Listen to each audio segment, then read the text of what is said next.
The old man has 99 tumors growing in his brain, and doctors say he has only 10 days left to live. But desperate to see his beloved granddaughter just a few more times, he swallows a deadly poison called venomous dispersal powder. Once consumed, it causes excruciating pain as if his entire body is being corroded. But if he can endure this agony, the toxins will temporarily suppress the tumors and extend his life. To see his family again, Master Lu swallows it without hesitation. As the poison enters his system, piercing pain shoots through his body. He feels as though countless blades are slicing through his flesh inch by inch. This torment lasts for a full day and night, but the old man finally endures it. Without time to celebrate, he rushes home at full speed. At this moment, he only wants to hold his adorable granddaughter again. But when he arrives outside the manor, a thick smell of blood drifts on the wind. Master Lu immediately realizes something terrible has happened at home. He pushes through the crowd and enters the gates, witnessing a scene he will never forget. The once bustling Liu family manor has become a living hell. Looking at the familiar faces lying on the ground, the old man's psychological defenses completely crumble. He cannot understand why this has happened to him. Throughout his life, he has fought for justice and never made enemies, and even the townspeople hold him in the highest respect. Master Lu completely loses hope for living, picking up a dagger to end his own life. But just as the villagers rush forward to stop him, a baby's cry suddenly rings out. Master Lu quickly drops the dagger and follows the sound, discovering his granddaughter hidden in a wine barrel. "You're still alive," the old man cries out. But quickly, he suppresses his grief. He understands that since someone wanted to wipe out his family, there must still be assassins nearby. He immediately retrieves his ancestral fire dragon spear from the house, then shouts to the crowd watching outside,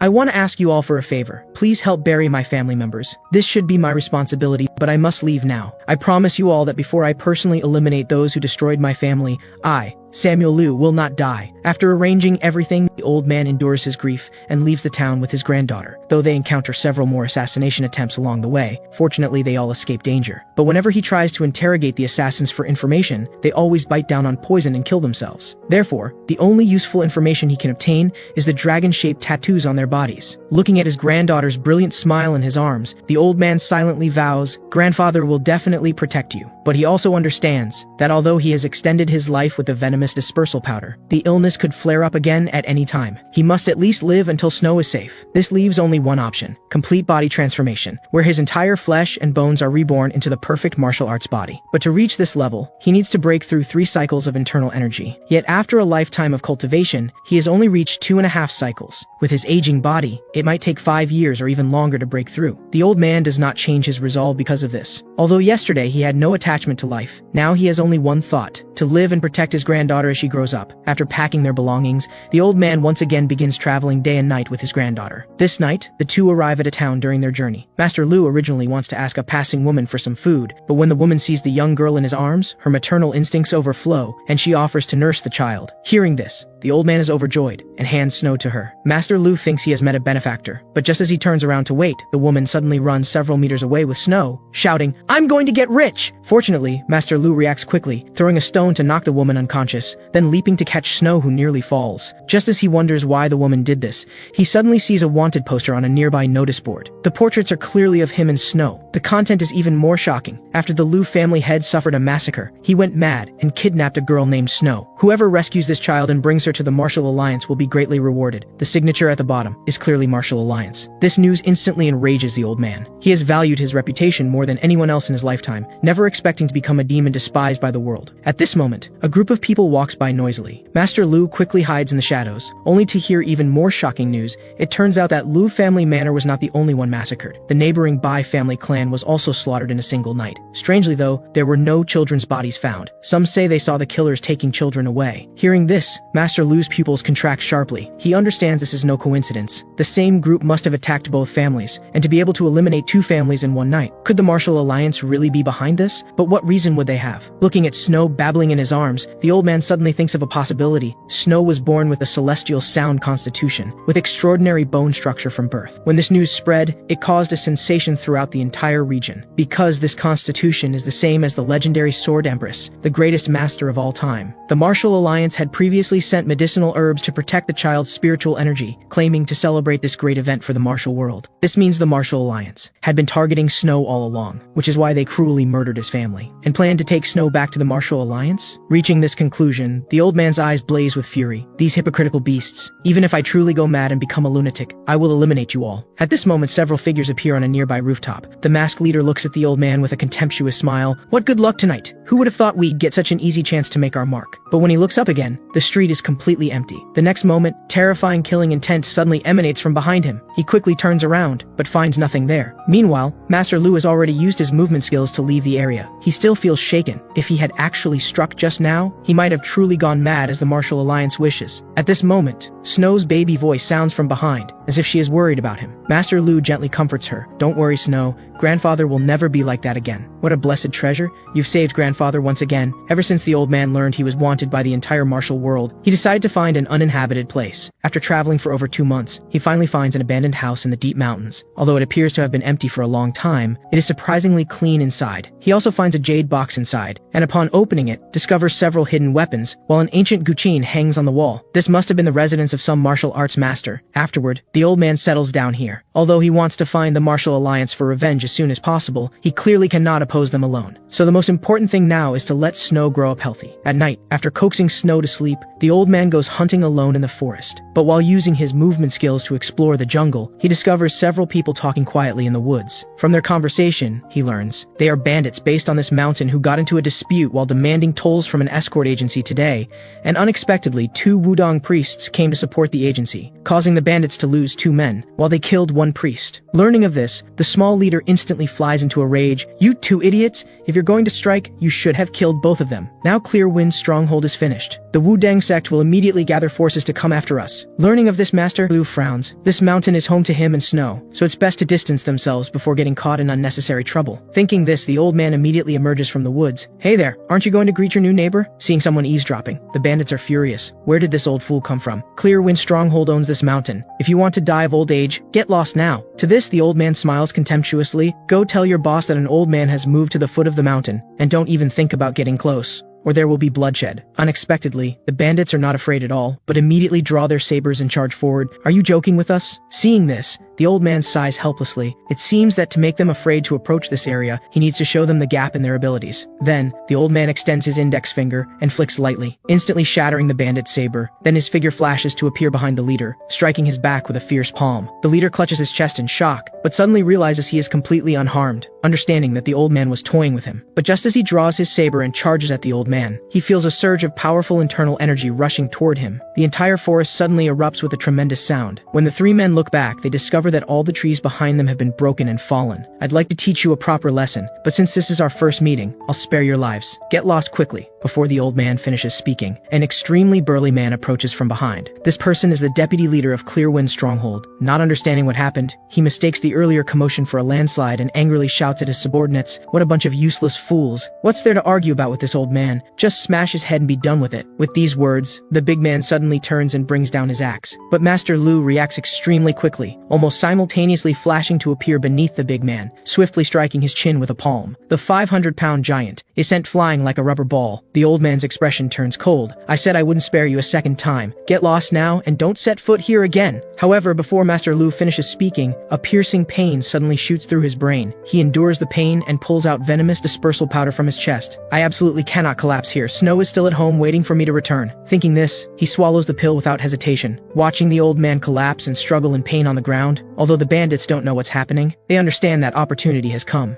So they immediately swarm forward. Feeling the fists and feet falling on him like raindrops, the old man gradually cannot hold on and loses consciousness. After an unknown amount of time, he is awakened by noisy shouting and cursing, discovering that a red-haired man is lecturing the bandits from earlier. "Are you idiots brainless? How could you tie him up in a place like this?" Seeing that the old man has awakened, Redman instead respectfully clasps his fists and bows. "I am the leader of Clearwind Stronghold. My brothers were disrespectful." Master Lu sneers inwardly, able to guess what the bandits are scheming. But right now he only worries about Snow's safety, so he says coldly to the leader, "If you truly feel sorry, then first remove these iron chains from my body." Hearing this, the leader quickly orders his subordinates to bring the keys. However, the moment the chains are unlocked, the old man's figure suddenly explodes into action, instantly sending the leader flying. Master Lu's movement doesn't stop, and though his hands are cuffed, he uses his internal energy to tear the wooden post apart. Seeing the old man about to escape outside, Tank immediately swings his battle axe at him, but Master Lu uses the momentum to break his handcuffs, delivering a fierce punch deep into his chest. Tank is immediately sent flying, while the old man uses his body as a springboard, using his movement skills to leap above everyone's heads.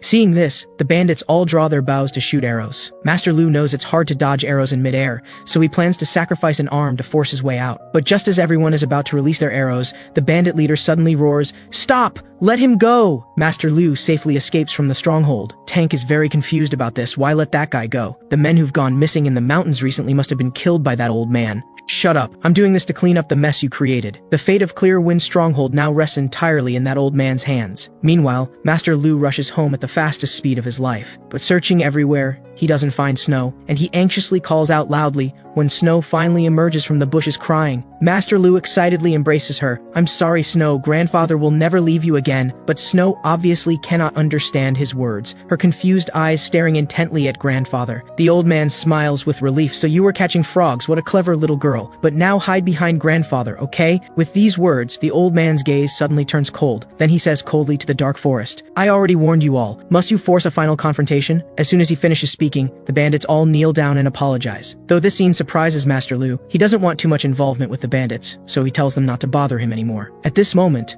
the leader also emerges from the side. "This spear seems very important to you. We came specifically to return it." Saying this, the leader grits his teeth. "Since we live on the same mountain, wouldn't it be better if we help each other?" Master Lu takes the spear with an unpleasant expression. "Don't think I don't know what you're scheming. You've provoked the Wudong sect, and now Clear Wind Stronghold's fate is like a candle in the wind, ready to be extinguished at any moment. You probably see that my skills are decent, so you want to use me to deal with Wudong." Seeing his thoughts exposed, the leader has nothing more to say. After apologizing to the old man again, he leaves a bundle as an apology gift, and departs with his subordinates. Just as Master Lu wants to check what they left, he discovers Snow has crawled into the bag. He lovingly lifts the mischievous Snow out, only to see clearly that she's holding a venomous snake. This scene immediately terrifies the old man, who quickly kills the snake with a palm strike. Those little brats. Even if it's a white-scaled viper for enhancing internal energy, you can't just put it in a bag without any precautions. However, there's also raw meat and other food inside, so they're not completely unreasonable. That night, Master Lu and Snow enjoy a full meal for the first time in a long while, but he also understands this is not the time to relax, as he might collapse again and fall into crisis, so whenever he has time, he must cultivate his energy, striving for complete body transformation as soon as possible, to better protect Snow as she grows up. After cultivating for a while, the old man opens his eyes, to find Snow imitating his cultivation. What a cute little girl, imitating Grandfather again. But that's fine. Internal energy cultivation is better started early, so he decides to help Snow cultivate. But as his internal energy enters her body, the old man is immediately shocked. There isn't even a trace of impure energy in her meridians. This means her speed of accumulating internal energy is at least 10 times faster than ordinary people. Is this the extraordinary nature of the celestial sound constitution? After helping Snow complete her cultivation, he carries her to bed, while he himself goes outside under cover of night. The recent journey has left him extremely exhausted. Looking at the white-scaled viper and ginseng wine nearby, the old man quickly turns his head away. Even if these things help nourish energy, I won't be deceived by mere bandit schemes. But he ultimately cannot resist temptation, and in just moments, starts a fire to roast and eat the snake, then drinks several large bowls of ginseng wine before feeling satisfied. Truly delicious. It's been so long since I felt this comfortable. Just as the old man sighs like this, he suddenly sees a white light falling from the sky, then slowly drifting into the forest. Perhaps because of the strong wine, the old man is mysteriously compelled to leave the house and follow it. Only when he enters the forest does he discover that the source of this eerie light is actually the legendary man-eating beast that has lived for over 100 years, the blue-eyed demon wolf. Shocked, Master Lu quickly hides in the grass. He understands he must make a choice now, either abandon everything and leave with Snow, or use all his strength to eliminate it. But unknown to him, while he hesitates, the demon wolf has already sensed his presence, and the next moment lunges forward with its bloody maw. Master Lu makes an instant decision, his figure flashing to appear beneath the wolf, pushing upward with a palm charged with powerful internal energy. The demon wolf is instantly sent flying, but Master Lu feels a splitting headache instead. This creature's body is simply too hard. Bare fists cannot effectively fight it. Unfortunately, he left his fire dragon spear inside the house. At this moment, the demon wolf charges again with bared fangs. But strangely, just as it's about to reach the old man, it suddenly leaps up and runs wildly toward what's behind him. Master Lu's heart sinks.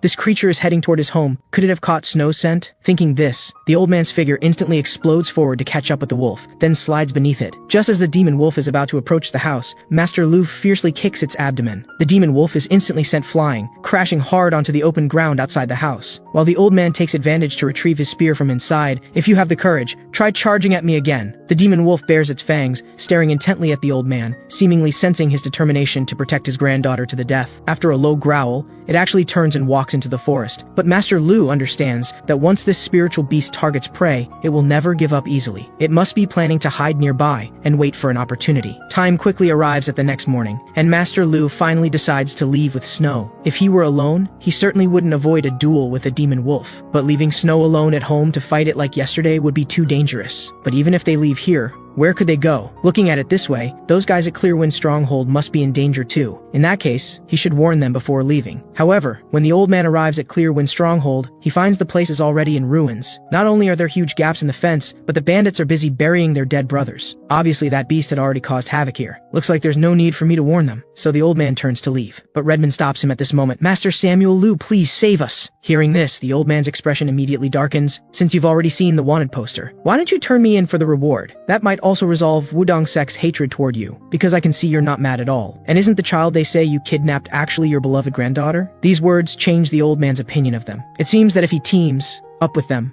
the chances of eliminating the demon wolf would indeed greatly increase, and he wouldn't have to leave the home he finally found. Thinking this, the old man decides to temporarily ally with them. Then he has the bandits stop repairing the gap and mobilizes all subordinates to find licorice and water. Finally, they need someone who can handle important tasks, preferably someone who looks tender and juicy at first glance. At these words, everyone's gaze involuntarily turns to Tank. "I'm so thin, I probably won't work." But under pressure from the boss, Tank can only immediately begin preparations. Everything proceeds in an orderly manner under the old man's arrangements. Night quickly falls quietly, and Tank stands at the gap as the old man instructed. Soon after, two ghostly lights suddenly appear in the dark forest. The blue-eyed demon wolf has come to Clearwind Stronghold once again. Under Tank's agile luring, the demon wolf falls into the pre-dug deep pit. Seeing this situation, the bandits hiding in the shadows all rush out, throwing spears down in groups of 10. The bottom of the pit has been filled with water in advance, making it difficult for the demon wolf to escape for the moment. Soon, the bandits' spears are exhausted, and the demon wolf has sustained serious injuries. Next comes the grand finale. Master Lu steps on his fire dragon spear and falls into the cave like a meteor. The bandits are not idle either. Following the old man's prior instructions, they bring thick wooden stakes to block the cave entrance. In such a narrow and muddy pool, the demon wolf's massive size becomes a hindrance instead. Of course, this is also a huge gamble for the old man, because he has also blocked his own escape route. The bandits hold their breath and stare intently at the cave entrance. Soon, there is no more movement in the deep pit. The leader quickly orders his subordinates to remove the wooden stakes. Everyone looks down, and a thick smell of blood immediately hits them. While the old man sits with eyes closed against the demon wolf's corpse, the leader feels something is wrong and is about to go down to investigate personally, when two sudden coughs ring out. "I'm not dead yet. Why don't you hurry up and pull me up?" Hearing the old man's voice, the bandits finally cheer with raised arms. Watching their happy expressions, the old man's eyes somehow moisten. This feeling is truly long lost, as if I'm back to wandering the martial world in my youth, having successfully defeated the demon wolf. Master Lu returns home at the foot of the mountain. After Snow falls into deep sleep, he takes out the spirit core to examine it carefully. This demon wolf lived for over 100 years, so its spiritual power must be very abundant, and if I rashly consume it, I might die from energy explosion. So the old man decides to plan for later. At this moment, Snow suddenly wakes up, and in her sleepy state, she seems to mistake the spirit core for candy, reaching out to grab it. But unfortunately, the old man's illness flares up again at this moment. Intense pain immediately brings him to his knees, and he quickly takes out and swallows venomous dispersal powder. But the spirit core rolls to the side as a result. Master Lu wants to stop Snow, but the toxins have already spread, and in moments he completely loses consciousness. After an unknown amount of time, the old man suddenly awakens from his sleep, but just as he prepares to search for the spirit core, he discovers that Snow has already swallowed it. Master Lu is immediately shocked, quickly pressing several acupoints to seal Snow's meridians, then channeling energy into her body to try forcing out the spirit core. But soon he discovers with amazement that Snow's celestial sound constitution has not only neutralized the spirit core's toxicity, but converted it into true energy that opened her major meridians. This means Snow has achieved true complete body transformation. A child who was just born has actually been reborn once again. As a bright light emanates throughout the room, Snow gradually awakens. Seeing her standing motionless, the old man tentatively calls Snow twice. Getting no response, he's about to reach out and touch her, when he sees Snow's figure instantly become a blur, appearing on the other side of the room the next moment. This scene is somewhat unbelievable to the old man. The girl who was just learning to walk yesterday can now instantly run around everywhere. I've cultivated my entire life without achieving complete body transformation, never expecting Snow to succeed first. In the following days, to thank the old man for helping eliminate the demon wolf, The bandits regularly deliver large packages of meat every day. The old man no longer refuses their kindness, because ever since Snow's transformation, her energy is extremely abundant every day, naturally requiring large amounts of meat to replenish her energy. But thinking about it this way, Wudong Sec's punitive expedition should be arriving soon. Though these guys are bandits, they have some martial world honor, but now I can barely protect myself. Where would I get the energy to help them? While the old man ponders, Snow suddenly rushes into his arms, immediately knocking him to the ground. Just as Master Lu wants to scold her, he discovers Snow has already fallen asleep in his arms. It seems that even after complete body transformation, she's still just a child. At this moment, several whooshing sounds suddenly ring out. Master Lu immediately realizes they have arrived. Wudang Sect is the main force of the martial alliance, and he naturally despises them, but if he helps clear Wind Stronghold repel them, even stronger masters will come later, which brings no benefit to him. I just feel sorry for those guys. Time quickly arrives at night, and Hawk and several others encounter an ambush on their way back, with several subordinates dying on the spot against superior opponents, while Hawk is also severely injured and captured. At this moment, two swordsmen are interrogating him about the stronghold's location. Hawk understands he's dead either way, so he tells them to act quickly without wasting words. These words make the man completely lose patience, swinging his sword to cut off Hawk's arm. At this critical moment, a spear suddenly blocks the blade. The one who intervened is Master Lu, standing in front of Hawk with a contemptuous expression. He says, "You use revenge as an excuse to enjoy torturing people for pleasure, yet you still have the face to call yourselves righteous sects? Old man, I advise you not to meddle." Master Lu glances at Hawk behind him. "I indeed have no relationship with them, but isn't it natural for neighbors to help each other? Moreover, I already despise you hypocritical bunch."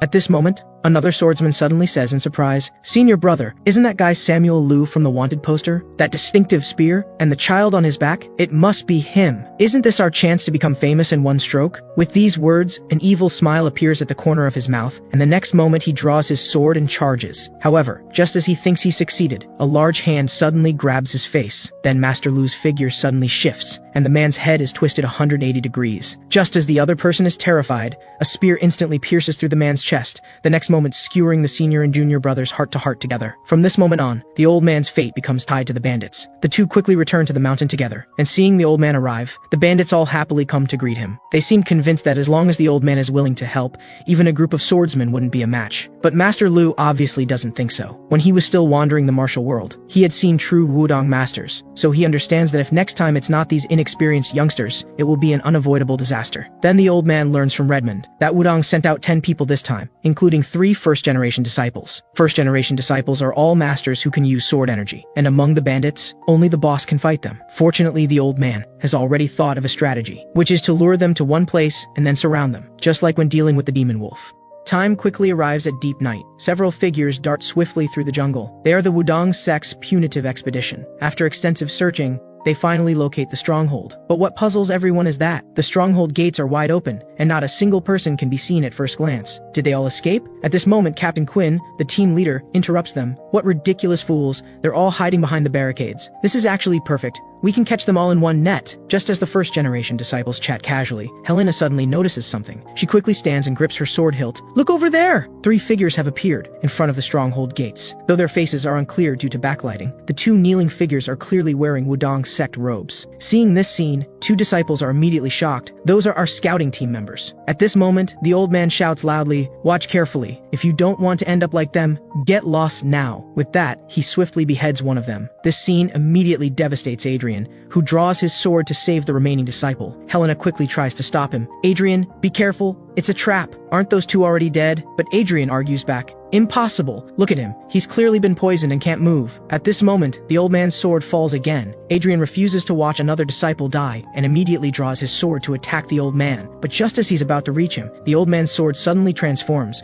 slashing toward Adrian's front the next moment. Fortunately, Adrian reacts in time, raising his sword to block, avoiding a fatal throat strike. Though shocked by this, he has no intention of retreating, adjusting his stance and charging again. But just as he approaches, Master Lu immediately uses Lion's Roar technique, sending Adrian flying once again. Then, the old man takes out his spear. He understands that since they've witnessed his internal energy, the strongest among them will act soon, and further delay will only disadvantage him. As the old man's hands sweep over the spear, energy instantly begins gathering along the weapon. Adrian realizes this strike will be powerful and decides to defend with full force, then find an opening to counterattack. However, before he can even deploy his defense, the old man's energy has already pierced through his chest. Adrian breathes his last breath in unwillingness, but Master Lu still doesn't stop moving because he can sense that the strongest among them has arrived. The old man immediately holds his his spear horizontally to block the attack, but is still sent flying. Marcus sees this and wants to turn around to rescue his fellow disciple, but is suddenly pierced through the chest by a sword. Only then does he realize that those kneeling on the ground aren't his fellow disciples at all, but Clear Wind Stronghold's leader in disguise. Learning the truth,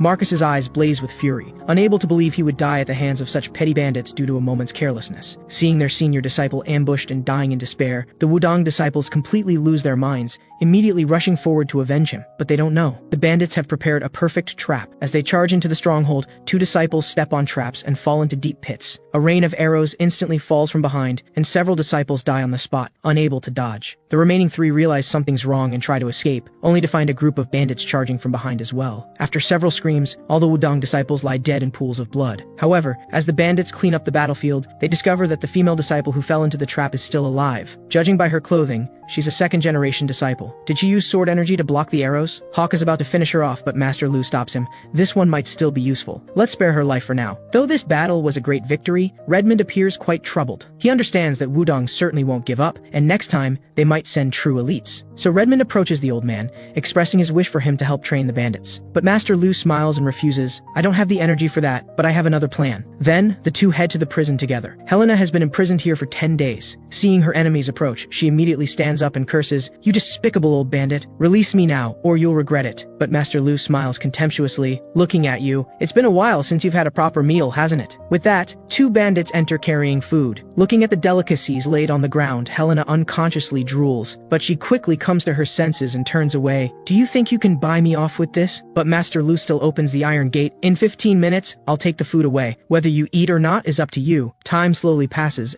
and though the aroma doesn't move Helena, it makes Snow drool with desire. Master Lu naturally notices this scene. Good granddaughter, since she's not hungry, you can eat it. With permission, Snow instantly becomes like a hungry wolf, pouncing on the food and devouring it ravenously. Perhaps because Snow is eating so deliciously, Helena finally can't resist, quickly grabbing the food and gulping it down, cleaning it all up in moments. Then, the old man takes her to the bathhouse. I'll give you the time of 1 incense stick. Of course, if you don't want to bathe, I won't force you. As soon as the old man finishes speaking, the door slams shut with a clang. Helena enjoys a long-awaited hot bath, and at this moment, she feels this place isn't a bandit den, but paradise. Then, the old man prepares fresh clothes for her and takes her to appreciate the scenery within the stronghold. But just as she's immersed in this atmosphere, the old man throws her back into the dungeon, telling her that if she wants to continue enjoying such treatment, she must agree to one condition: teach the bandits Wudong swordsmanship. Helena naturally refuses, so she spends another 3 days and nights in the dungeon. At this time, the old man appears outside the cell. Have you thought it through? This is your last chance. Helena snorts coldly and turns away. She understands that if she refuses again, she might be imprisoned here until death, but even if she really returns to the sect, she'll only face discrimination everywhere. It turns out that because she's a female disciple, she often faces cold treatment from fellow disciples at the sect, and even her master only treats her like a servant. Thinking of this, Helena agrees, and so, Helena becomes the bandits' instructor. Of course, she doesn't plan to teach them everything, but decides to only teach them basic Wudong swordsmanship. Like this, she trains the bandits day and night for several days, finally completing the teaching of pure stream sword techniques, formulas, and moves. Next, she just needs to let them practice the swordsmanship among themselves. During this time, the bandits bring food daily, making Helena deeply moved. They're just bandits, yet their cooking is so good. Thinking back to my days at Wudong, I was clearly the strongest among second-generation disciples, yet never got proper recognition. Speaking of which, this is the first time I've enjoyed such treatment. Is this what being a bandit feels like? It seems pretty nice. At this moment, Helena suddenly notices something. She quickly stands and peers through the door crack, discovering that the bandits who watch her daily have all left. Helena understands that her chance to escape has come, so she immediately bursts through the door, then uses her movement skills to leap over the barricades to the outside. But when she looks up, she finds the old man already waiting there. Helena is immediately shocked and about to attack. But hears the old man say calmly, "You fulfilled the agreement, so why not leave openly? But where do you plan to go? Wudang sect probably can't tolerate you anymore. Of course, choosing to leave is your freedom, but you should rest well for a night before leaving. I'll speak with Redmond to prepare food and traveling money for you." These words make Helena's thoughts race. Yes, where can she go now? Time quickly arrives at the next day, and Helena finds that the old man indeed kept his word, bringing her traveling money. At this time, Redmond also arrives with 2 subordinates. Seeing this scene, Helena feels somewhat helpless. They must be here to persuade me to stay. Since they're so sincere, staying a few more days wouldn't hurt. But the next second, she hears Redmond shout loudly, "Brothers, the instructor is leaving. Come quickly to say goodbye." Helena Helena is pushed out the gates in bewilderment, listening to everyone around her cheering loudly. She can't help but mutter quietly, "Actually, pure stream sword technique must be used with wudong footwork, and I haven't taught you the footwork yet." As soon as she finishes speaking, Redmond suddenly appears beside her. "What did you say? The brothers can't hear you." Helena can't care about much now, and shouts at the top of her voice, "I said I want to teach you wudong footwork. Who would have thought our young hero cares so much for us? If possible, would you be willing to continue instructing us for a few more days? Since you're asking so earnestly, I'll reluctantly agree." And so, Helena stays once again. Redmond nods to the old man on the watchtower. It turns out this was all the old man's plan to keep Helena here. Time flies by quickly, and half a year passes. But Wudong Sect still makes no moves. Though the reason is unknown,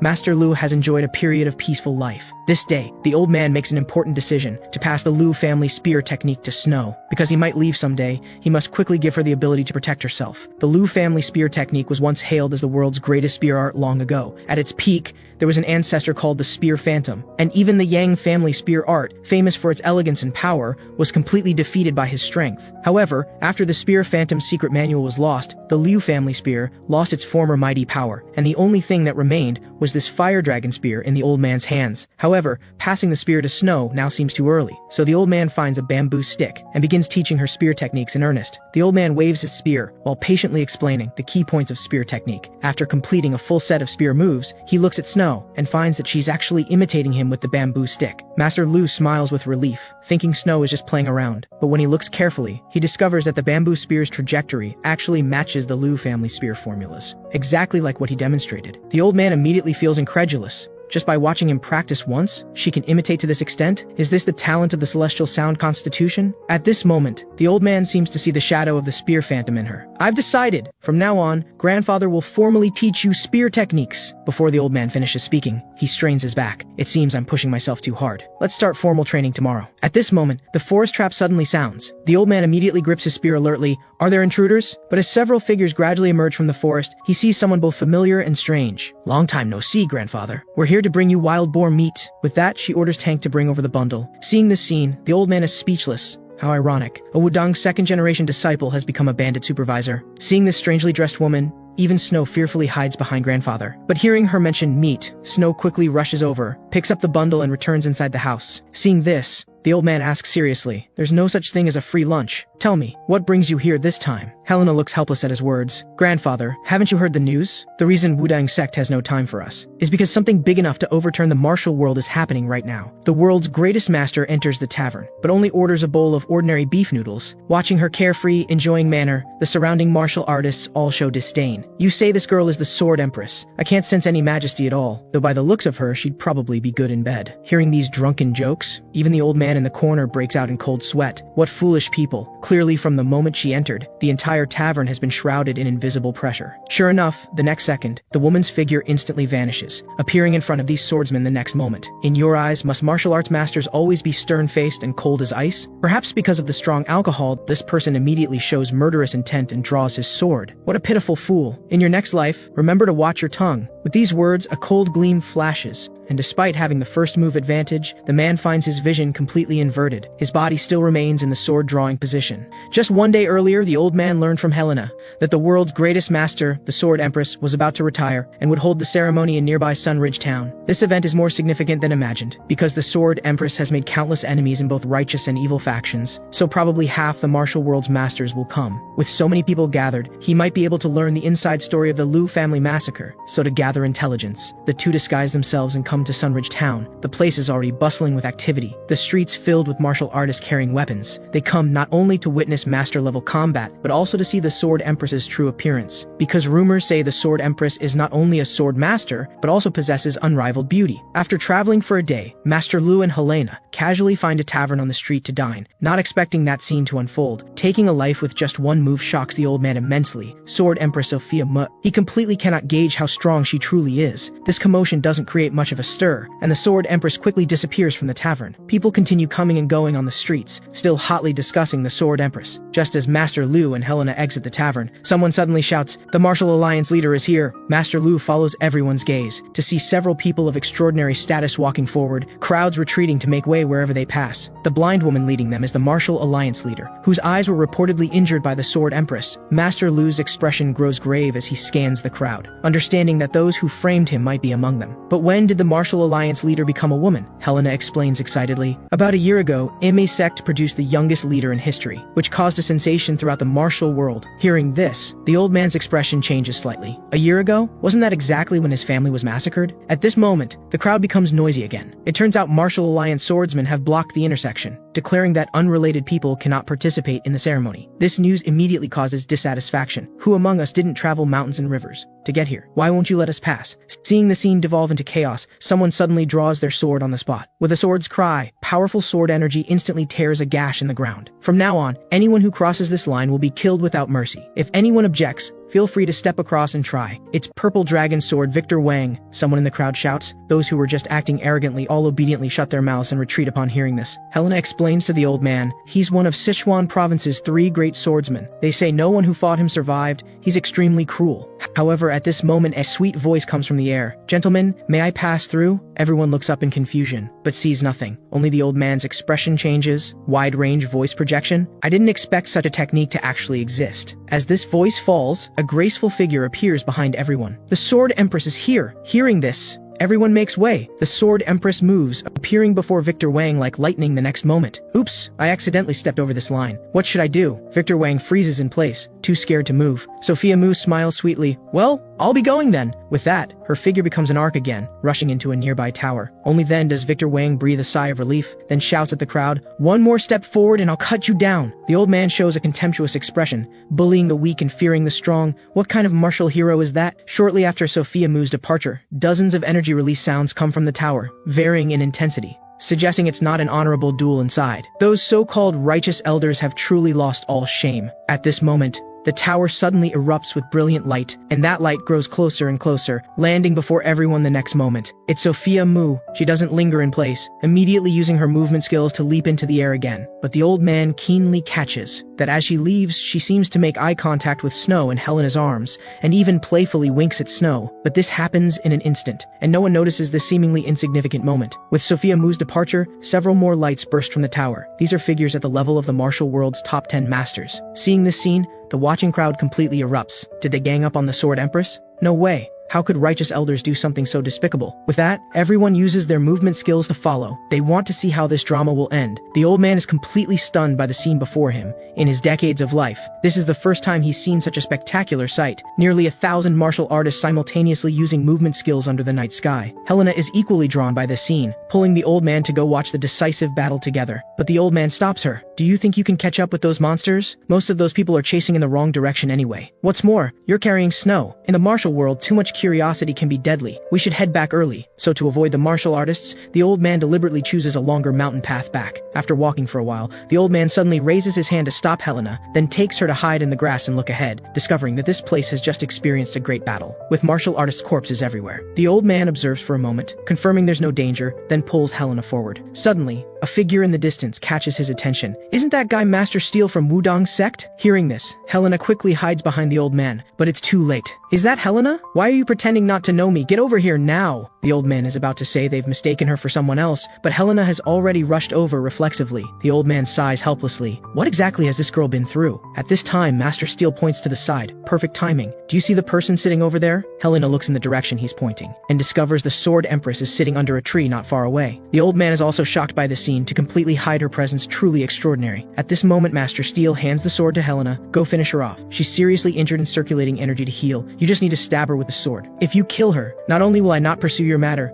but I'll make you a hero of the Martial Alliance. Helena takes the sword with relief. Master Steel, you truly care for me most. But as soon as she finishes speaking, Helena suddenly swings the sword at him. Do you think I'm still that same fool? But immediately, Helena is surprised to discover that Master Steel avoided the vital points. You bastard, how dare you betray your sect? With that, Master Steel shakily stands up. Just as Helena freezes in fear, a spear suddenly flies from behind, pinning Master Steel firmly to a rock the next moment. Then, the old man pulls out the spear and removes his hat. First-generation disciple Vincent, do you still remember me? Hearing this, Master Steel's eyes immediately widen. You're the first spear of Shangxi? Weren't we comrades who fought the demon cult together? Why are you doing this to me? The old man's expression turns cold. You answer me first. Why did the Martial Alliance cruelly murder my family? Hearing this, Master Steel is immediately shocked. and quickly claims he doesn't know either. Seeing his guilty expression, the old man understands this matter is definitely related to him, so he holds back no longer, swinging his spear to end his life completely. However, just as he turns to leave, Snow, who was sleeping, wakes up. She stares intently at the Sword Empress and calls out twice, seemingly wanting grandfather to help her. The old man feels somewhat helpless, but since it's his granddaughter's request,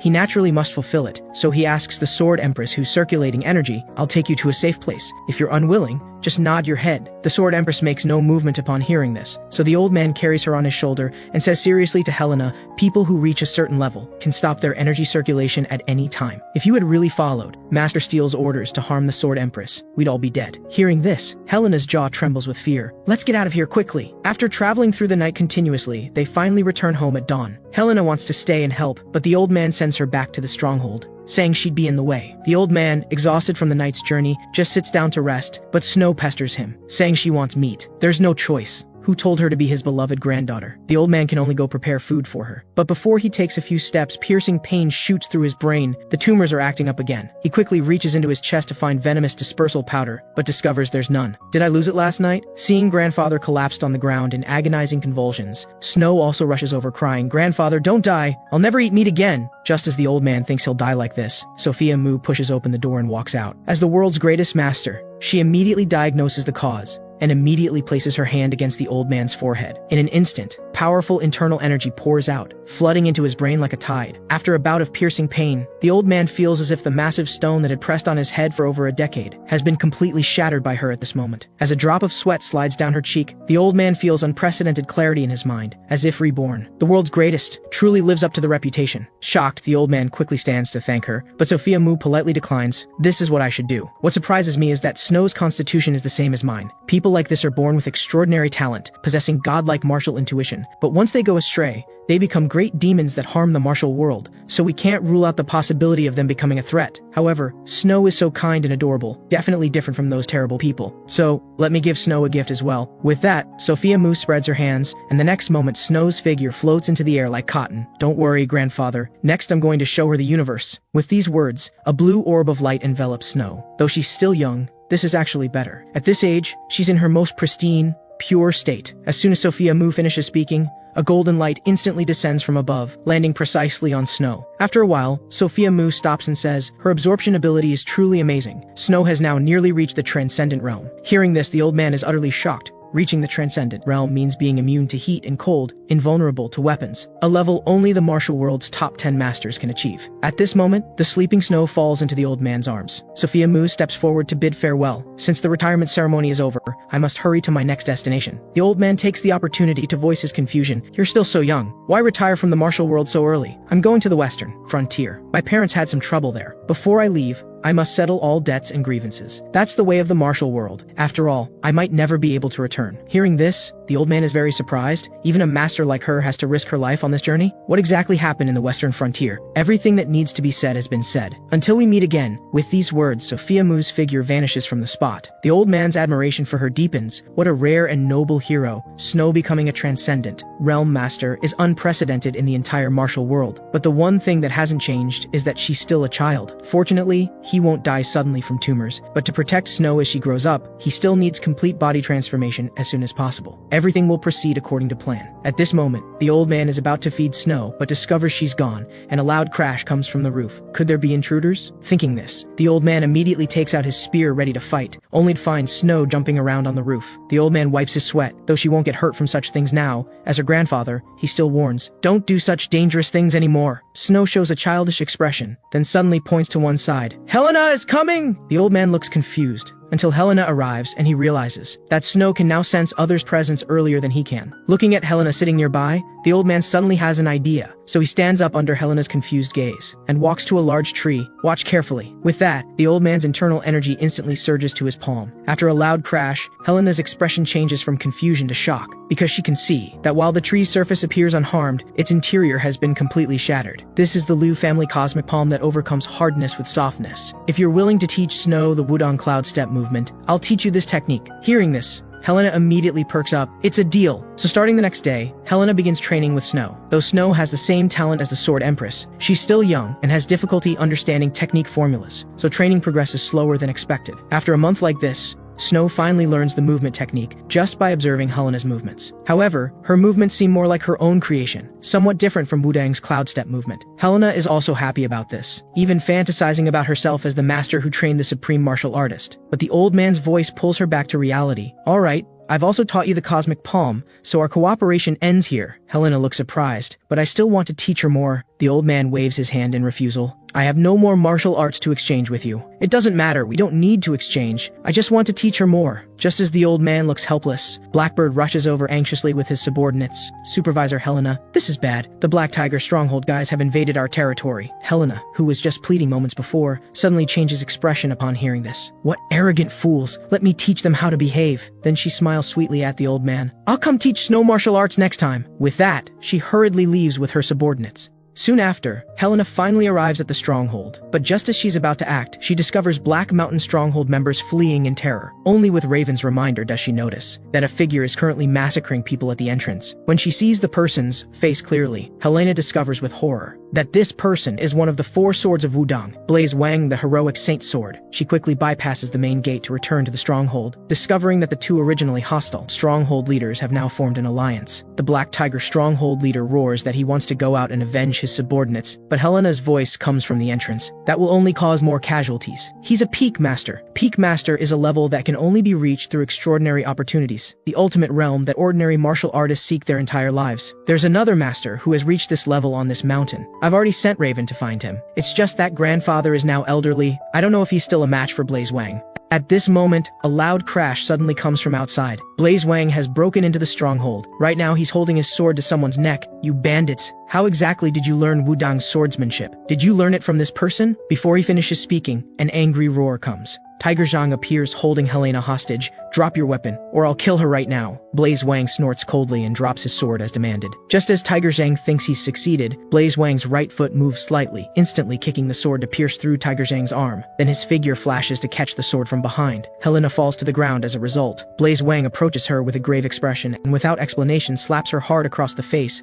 As a Wudang disciple, you dare leak sect martial arts. After I finish here, I'll take you back to Wudang for punishment. At this moment, Redmond helps up the injured Tiger Zhang, then roars for his subordinates to leave the stronghold quickly, apparently planning to buy them time with his life. An evil smile appears on Blaze Wang's lips. You think I'll let them go? After killing you, I'll find them one by one, cut off their limbs, and finally crush them like bugs. These words completely enrage the 2 men, and the next moment they swing their blades and charge at him. However, facing such swift attacks, Blaze Wang merely waves his sword casually and instantly sends both men crashing to the ground. He has absolute confidence in his strength, so he doesn't immediately kill them, but toys with them instead. Little does he know that while he's enjoying this pleasure, a sword flash instantly slashes across his calf. Blaze Wang's expression suddenly changes. If he hadn't rolled backward in time to dodge, his calf would probably have been severed. You're truly disappointing. I take back what I said about bringing you back to Wudang. Just die here. As soon as he finishes speaking, Tiger Zhang's sneak attack suddenly arrives, but the next second, his chest is slashed open by Blaze Wang instead. Blaze Wang's movements don't stop at all, his figure flashing to appear instantly before Redmond. His sword creates multiple afterimages, leaving Redmond with no way to dodge. But just as the sword is about to slash his throat, a spear suddenly blocks the blade, sending Blaze Wang flying. Seeing Master Lu appear, the bandits finally breathe a sigh of relief, but Blaze Wang shows an evil smile. With such a distinctive spear, he naturally recognizes the old man's true identity. What an unexpected bonus. So there was a reason my junior disciples died. With that, Blaze Wang's figure suddenly shoots forward, and Master Lu likewise rushes to meet him. He understands that to defeat his opponent, he must do so within 3 moves. If he's still standing after 3 moves, the one who dies will be himself. The battle erupts instantly. Master Lu goes all out with his first move, driving Blaze Wang back. He knows he can't give his opponent a chance to catch his breath, and without hesitation uses his second spear technique. With a violent explosion, Master Lu's final strike with all his strength follows immediately. But seeing this, Blaze Wang shows an evil smile. At this moment, only Helena, who was once a Wudang disciple, realizes he's going to use the first-generation disciple's ultimate sword technique, 8 trigram sword. But before she can warn them, the 2 figures crash together with earth-shattering force. After a violent explosion, the bones in Blaze Wang's right hand suddenly break, while Master Lu's spear hand is equally bloody. 3 moves have passed, and Master Lu has run out of tricks. Blaze Wang keenly senses this,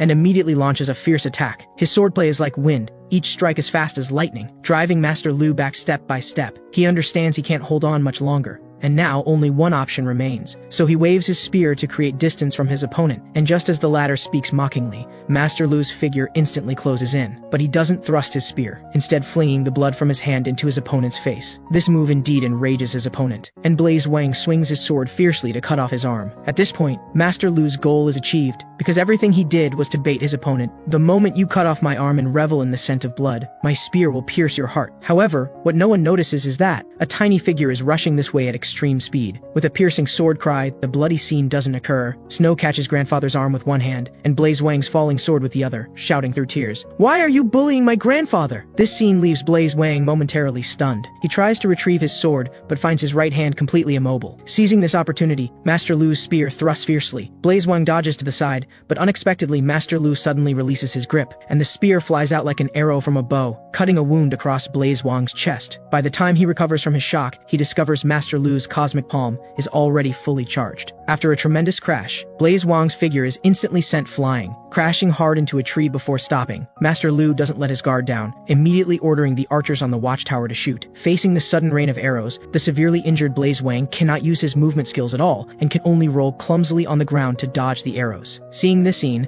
Helena immediately leads the bandits to swarm forward. Blaze Wang falls into complete despair. He never imagined that he, one of the 4 swords of Wudang, would die at the hands of these insects. Thus, Blaze Wang dies under the bandits' barrage of arrows. After this battle, Master Lu's left hand is also severely injured, and he probably will never be able to wield his spear with both hands again. But this isn't the biggest problem right now. Although Blaze Wang is dead, Wudang's sect certainly won't let this go, and if Clear Wind Stronghold members want to survive, they must all leave before spring arrives. But hearing this, Redmond appears very hesitant. After Master Lu's questioning, he learns that although Clear Wind Stronghold are bandits, they never harm civilians, and all the spoils robbed from corrupt officials are distributed to nearby refugees. As such, they simply cannot afford the cost of fleeing. At this moment, Helena suddenly proposes excitedly, "In that case, why don't we pull off one last big job? After all, grandfather, you need to take Snow to find a new home, and you'll definitely need a lot of money." These words nearly make the old man die of anger. "At my age, you actually want me to steal things?" But on second thought, what Helena says isn't entirely unreasonable. After all, they can't let Snow travel on an empty stomach. So he coughs lightly twice and says, "Well, then go investigate corrupt officials who exploit the people." At night, Master Lu comes outside while Snow sleeps. He props the fire dragon spear on a rock, holding a blade ready to cut it. This is the family heirloom that has followed the Lu family through countless battles. But to protect the hope of the family, I have no choice. With that, Master Lu strikes, and the fire dragon spear instantly breaks in two. Then he picks up the spearhead and tries swinging it twice, finding it very comfortable. This way I can use the fire dragon spear with one hand. I'll trim down the remaining shaft for Snow to use. However, at this moment, Master Lu suddenly notices something seems to be inside the shaft. He quickly picks it up to examine, discovering a parchment hidden inside. The content on it is none other than the Lu family's long-lost spear technique, Killing Wind Spear. Master Lu is utterly shocked. The peerless manual that generations of Lu family spear inheritors couldn't find had been in their hands all along. This parchment contains not only the spear technique, but also words left by the spear phantom Lu Zhongfeng. I have traversed the martial world my entire life, never tasting defeat. Only the Sword Emperor and Blade Sovereign could match me. But all this changed not long ago. I was framed by despicable means and severely injured. My life likely won't last long. They call themselves Thousand Demon Horns from Tianzhu Kingdom of the Western Frontier. The Sword Emperor, Blade Sovereign,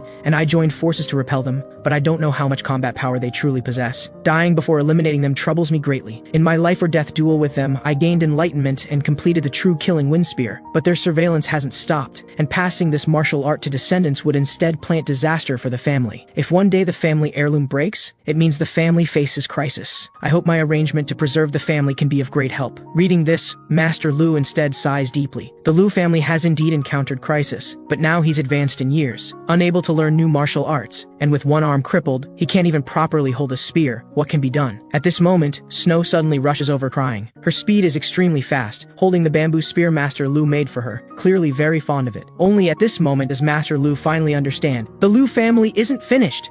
The final manual left by the family is for Snow. So after dinner this day, Master Lu looks at the stuffed Snow and says with a smile, "Since you're full, how about grandfather plays with you?" Snow agrees excitedly. But Master Lu seriously hands over the bamboo spear. "I'm sorry, Snow. To help you train, grandfather might be a bit strict from now on. This is all for your good. I hope you'll understand my intentions someday." Then the two come to the open space outside. Master Lu casually picks a reed. "You often watch me practice spear techniques. Now try imitating and attacking me. I'll block with this." Before Master Lu finishes speaking, a powerful gust suddenly sweeps past his eyes, eyes. Opening his eyes again, he discovers the reed in his hand is now shorter, and Snow is attacking at extreme speed with a bamboo spear. Master Lu is utterly shocked. He clearly blocked with internal energy, but his hand still went numb from her force. Facing Snow's increasingly fast attacks, Master Lu gradually finds it difficult to parry. "You little brat, do you have to beat grandfather?" But at this moment, Snow's playful spirit rises, and she suddenly leaps into the air. Fearing she'll fall, Master Lu quickly uses his movement skills to follow, but just as he's about to catch Snow, Snow steps on air and leaps upward again. This is Wudong's cloud step movement. I didn't expect she could already use it so skillfully. What dazzling talent!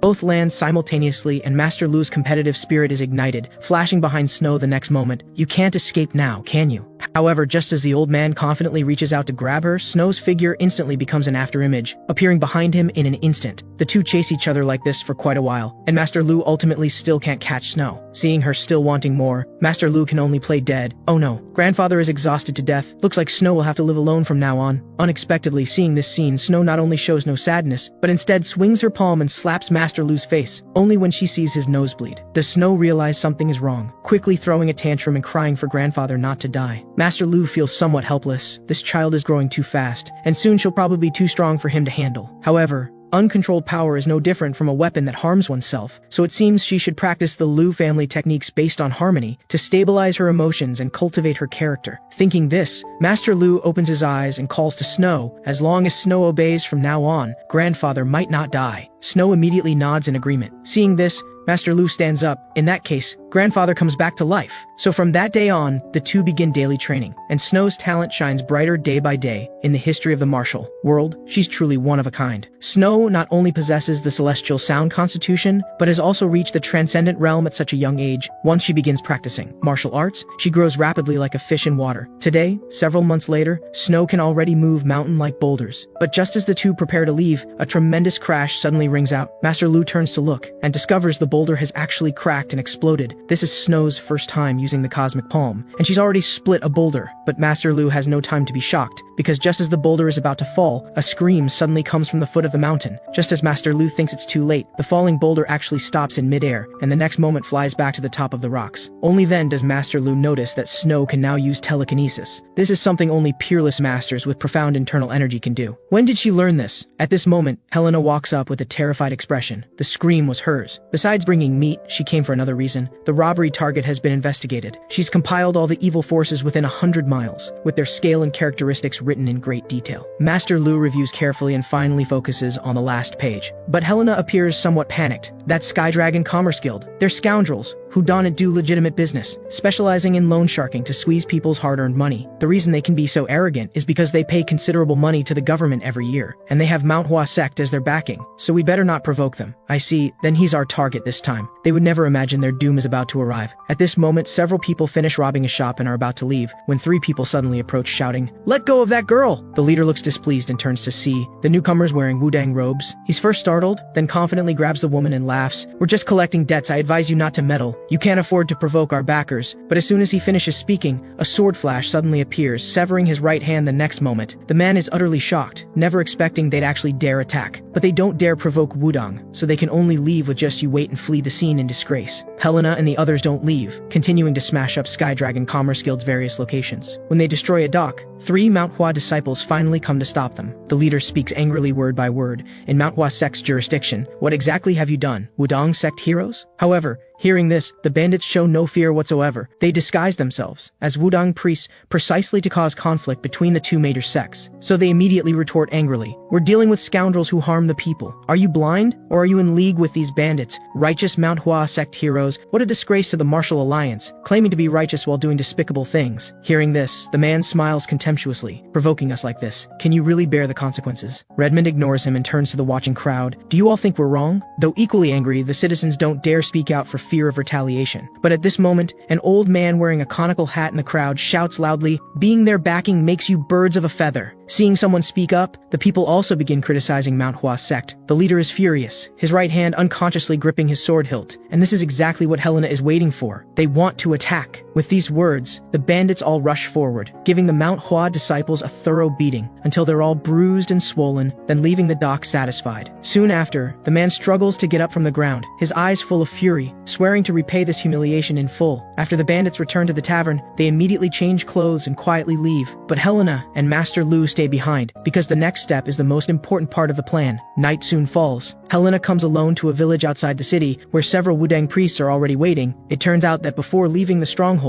they had already sent a letter to Wudang, arranging today's meeting. Seeing the disheveled Helena appear, the disciples are all startled, and quickly come forward to ask what happened. Helena says with a grief-stricken expression, "We were completely wiped out. Is this true?" Before Helena finishes, a deep voice comes. Then an old man with salt and pepper hair appears. He is Elder Clearwater of Wudang's sect. I didn't expect even him to be alarmed. Can I really deceive this person? The elders were all killed, yet you, a disciple with shallow martial arts, survived? If this is true, tell me, who is so bold as to attack Wudang disciples? Though frightened, Helena still gathers her courage and says trembling, "After dealing with bandits, we stayed temporarily in Shanyang County, but got into conflict with Sky Dragon Commerce Guild. Those guys held a grudge and ambushed us in the dead of night. The elders all died, and I was imprisoned by them until I found a chance to escape recently. In that case, why didn't you return to the sect immediately, but sent someone with a letter? Because after those guys knew I escaped, they've been sending people to hunt me down and have blocked the village entrance." Watching that place, unexpectedly hearing this, Elder Clearwater suddenly becomes furious. "You mean a third-rate force killed all the Wudang disciples? Including even Blaze Wang, one of the four swords of Wudang?" Facing the terrifying pressure emanating from Elder Clearwater, Helena puts on an act and sheds 2 lines of tears. Actually, Sky Dragon Guild's backing is ManhwaRecap sect. At this moment, a disciple steps forward to tell the elder, Sky Dragon Guild is indeed ManhwaRecap sect's main funding source. Hearing this, Elder Clearwater's expression immediately darkens. "Everyone listen up. Follow me to Shanyang County immediately." The group soon arrives outside the city. Because of the bandits' daytime actions, Sky Dragon Commerce Guild has indeed blocked the city gates. Seeing this, Helena quietly emerges from the grass and waves, and this scene is caught by the guild's martial artists,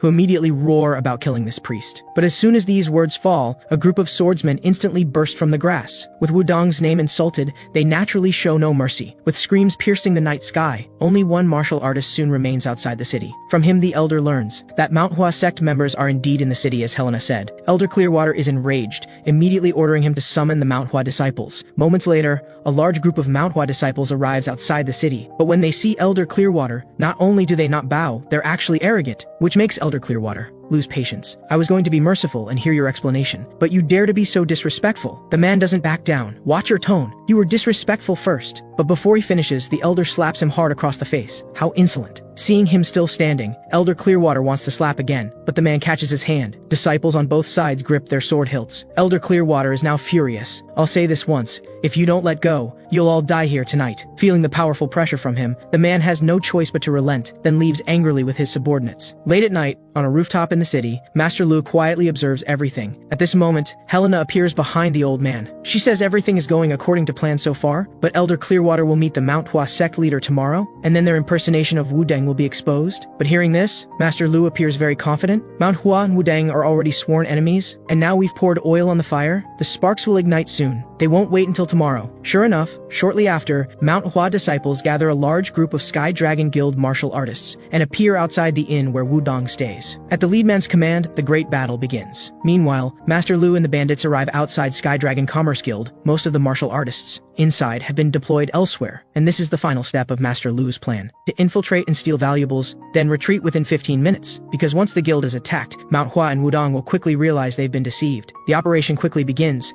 but Master Lu stays alone in the forest, because someone must stay to watch snow. 15 minutes quickly pass, but the bandits still haven't emerged. Just as Master Lu feels uneasy, the sleeping Snow suddenly speaks. "I heard Helena say it hurts. Did someone hit her?" Hearing this, Master Lu feels something is wrong, quickly bending down to tell Snow to wait here. Grandfather will be right back. Seeing her nod sleepily, Master Lu grabs his spear and disappears into the night. At this moment inside the guild, Helena and the others have indeed encountered trouble. Sky Dragon Commerce Guild's general manager, Liang the Steel, is actually stationed here. His strength is above peak master level, which means no one present is his match. At this moment, Liang the Steel leaps up, swinging his blade fiercely at Redmond. At this critical moment, a light suddenly flashes, and a spear shoots forward like a dragon, driving Liang the Steel back several meters. Then Master Lu appears to catch the spear, and the next moment engages in fierce battle with Liang the Steel.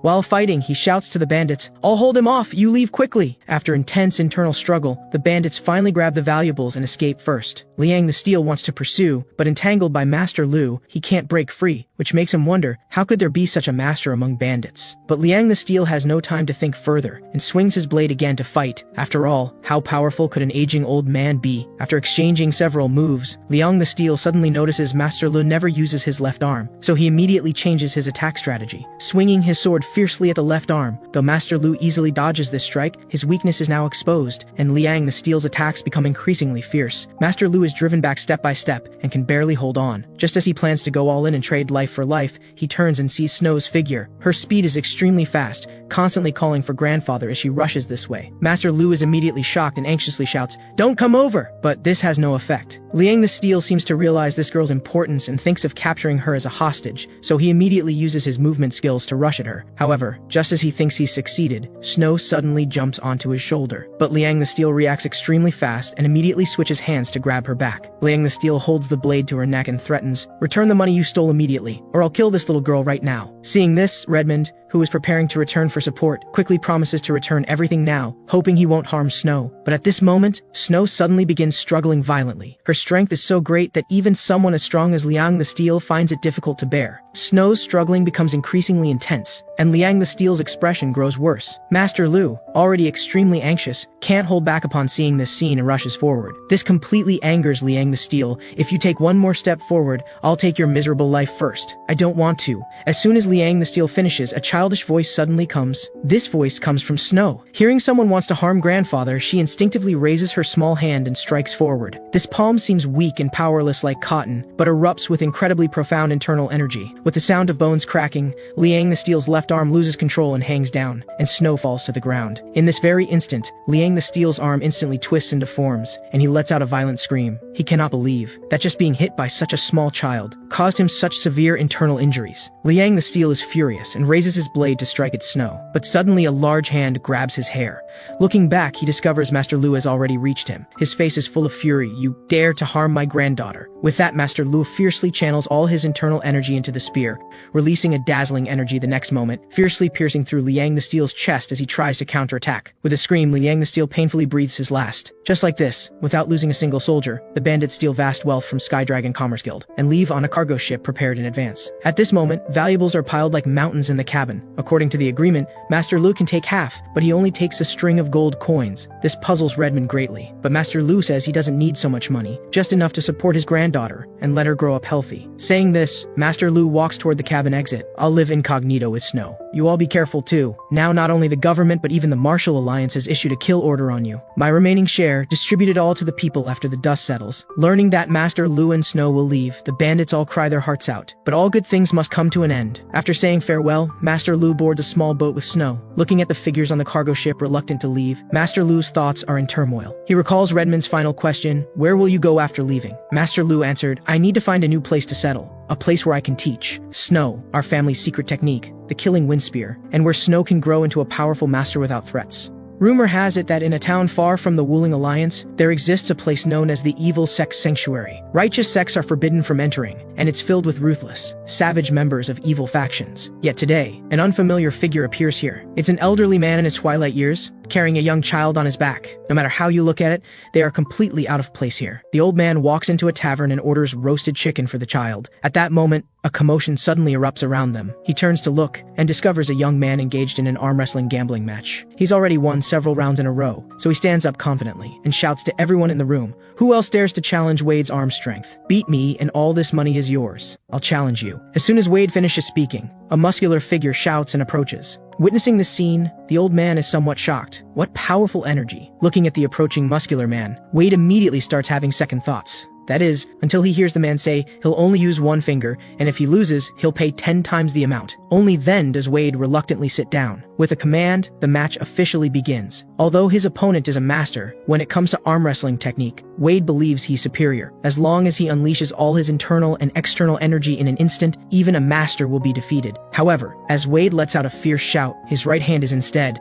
twisted into a strange angle. Wade clutches his arm and screams in agony, while the muscular man laughs heartily. Well then, does anyone else dare to play with Brutus? Bye. If you win, I'll still give you 10 times the money. Hearing this, everyone starts complaining. Who could possibly beat the master of Tyrant Gate? If you used your full strength, we'd probably lose our lives. But at this moment, Brutus raises a finger to his lips in a silencing gesture, then slowly extends his hand pointing to the side. There's someone here who can match me. Seeing that the old man ignores him, Brutus stands up and walks behind him. Don't pretend you didn't hear me. I know you're no ordinary old man. Hearing this, cold sweat breaks out on the old man's face. He came here to evade the martial alliance. If he defies this man's order now, who knows what might happen. So the old man finally releases his grip on the spear handle and instructs Snow to stay here and wait, then stands up and warns his opponent, if I win, just let me leave quietly. Brutus grins wickedly and touches his neck. If you win, you can even have my head. As cheers erupt in the tavern, the two sit down at the table. The old man reveals a muscular arm that doesn't match his age and begins the contest. Time passes second by second, yet both their hands remain motionless. But at this moment, the old man's hand suddenly begins to shift slowly. He can't hold on much longer. His internal energy is nearly at 3 cycles, yet he's still no match for this man. Could his strength be even beyond peak master level? Just as the outcome is about to be decided, a sudden change occurs. A small hand suddenly starts stroking Brutus's head. It's Snow, who rapidly strokes while exclaiming, "So smooth." This scene immediately terrifies the onlookers. After all, once, someone merely made a joke about baldness in front of Brutus, and the next moment, his head was separated from his neck. This little girl is in danger. But at this moment, Snow suddenly asks with a puzzled expression, "Mister, why don't you have hair?" These words terrify everyone even more, but Snow suddenly points at the empty air to the side, and a chicken leg slowly floats into the air, then flies into Snow's hand the next moment. It's telekinesis. Seeing this scene, everyone's jaws nearly drop in astonishment. After getting the chicken leg, Snow immediately stuffs it into Brutus's mouth. "Mister, you need to eat your meat obediently, so your hair will grow back quickly." Seeing Brutus's energy disrupted by external interference, the old man has no time for shock, and immediately uses all his strength to turn the situation around. Meanwhile, Snow continues stroking Brutus's head. At this moment, Brutus finally reaches his limit. He suddenly stands up, revealing a terrifying expression. The old man quickly pulls Snow back to his side and grips his long spear tightly. Brutus grins wickedly and shouts loudly, "Everyone should have heard about it, right? The dog-eat-dog incident between Manhwa sect and Wudong sect in Shenyang County not long ago. The one who stirred up trouble between them was this hero." As soon as these words are spoken, the evil sect members around them cheer. After all, in their eyes, anyone who can destroy righteous sects can be called a hero. Brutus also cups his fists respectfully. "Hero, please forgive this humble one's rudeness." The old man can't help feeling dazed. How many years has it been since anyone called him a hero? And to think it would be a group of evil sect members. After learning about the old man's experiences over the years, the admiration in Brutus's eyes grows even stronger. So he directly brings him to Tyrant Gate and tells him he no longer needs to hide everywhere. He can just settle down here. Later, the old man learns from Brutus that his father was once a renowned righteous hero in the martial world, but was framed by someone from the martial alliance and died unjustly. And that's why Brutus inherited Tyrant Gate. Then he takes the old man to observe his disciples' training. These people are all physically strong, and at a glance, they exude powerful presence. But they all share one characteristic. They're all bald. Only after Brutus's explanation does he learn that the martial art practiced by Tyrant Gate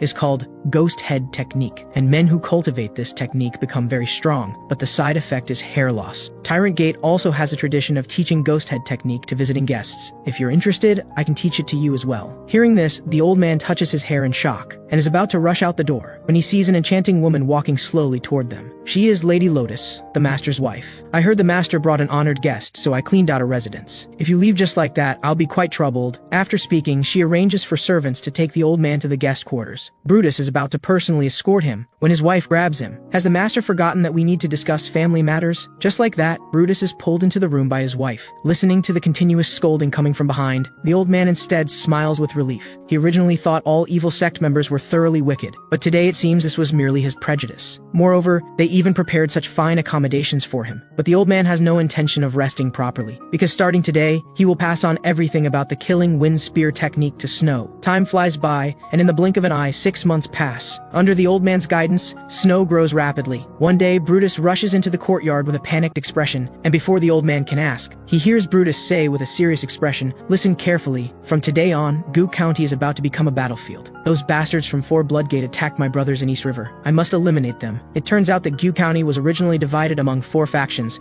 but this balance was broken by 4 Bloodgate several years ago. They absorbed the Black Dragon Gang, and now they've set their sights on Sky Tower Society and Tyrant Gate. The old man offers to go help, but Brutus waves his hand in refusal. "Just stay here and watch over Snow. After I eliminate them, we'll have that long overdue drink together." With that, Brutus sets out with his disciples in a formidable manner. Time quickly arrives at afternoon, and Lady Lotus prepares to deliver snacks to the old man. But when she pushes pushes open the door, she discovers him training with Snow, watching their harmonious scene. Lady Lotus smiles with relief. What an adorable little one. I wonder if my child will be like her in the future. She doesn't disturb their training, and after setting down the snacks, she leaves humming a tune. At dusk, the old man finishes his cultivation and opens his eyes, still wondering why Brutus hasn't returned yet, when Snow suddenly speaks up. Grandpa, Smooth says it hurts. The old man immediately senses something is wrong. Ever since Snow entered the transcendent realm, she's been able to sense disturbances within 100 Zhang. Could Brutus be in trouble? At this moment, Snow speaks again. No, it's the Smooth Lady. These words make the old man's heart tremble. Has something happened to Lady Lotus? Has the manor been invaded? The old man immediately grabs his short spear to go provide support, but after only a few steps, he suddenly stops. No, it's dangerous here too. I can't leave Snow alone. Meanwhile, inside Tyrant Gate, chaos reigns. Lady Lotus clutches her injured abdomen, struggling to hold on with only a few remaining subordinates. A squad leader from Four Blood Gate in front of her sneers wickedly. If you had followed the evil faction alliance's wishes and unified the evil sects in Guardian County,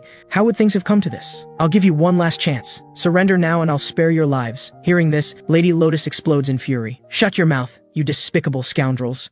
You just want to use me as a hostage to threaten the master into surrendering, don't you? If that's the case, I'd rather die here. Then as you wish. As the man finishes speaking, 4 figures instantly leap forward. But just as they approach, crisp clashing sounds ring out.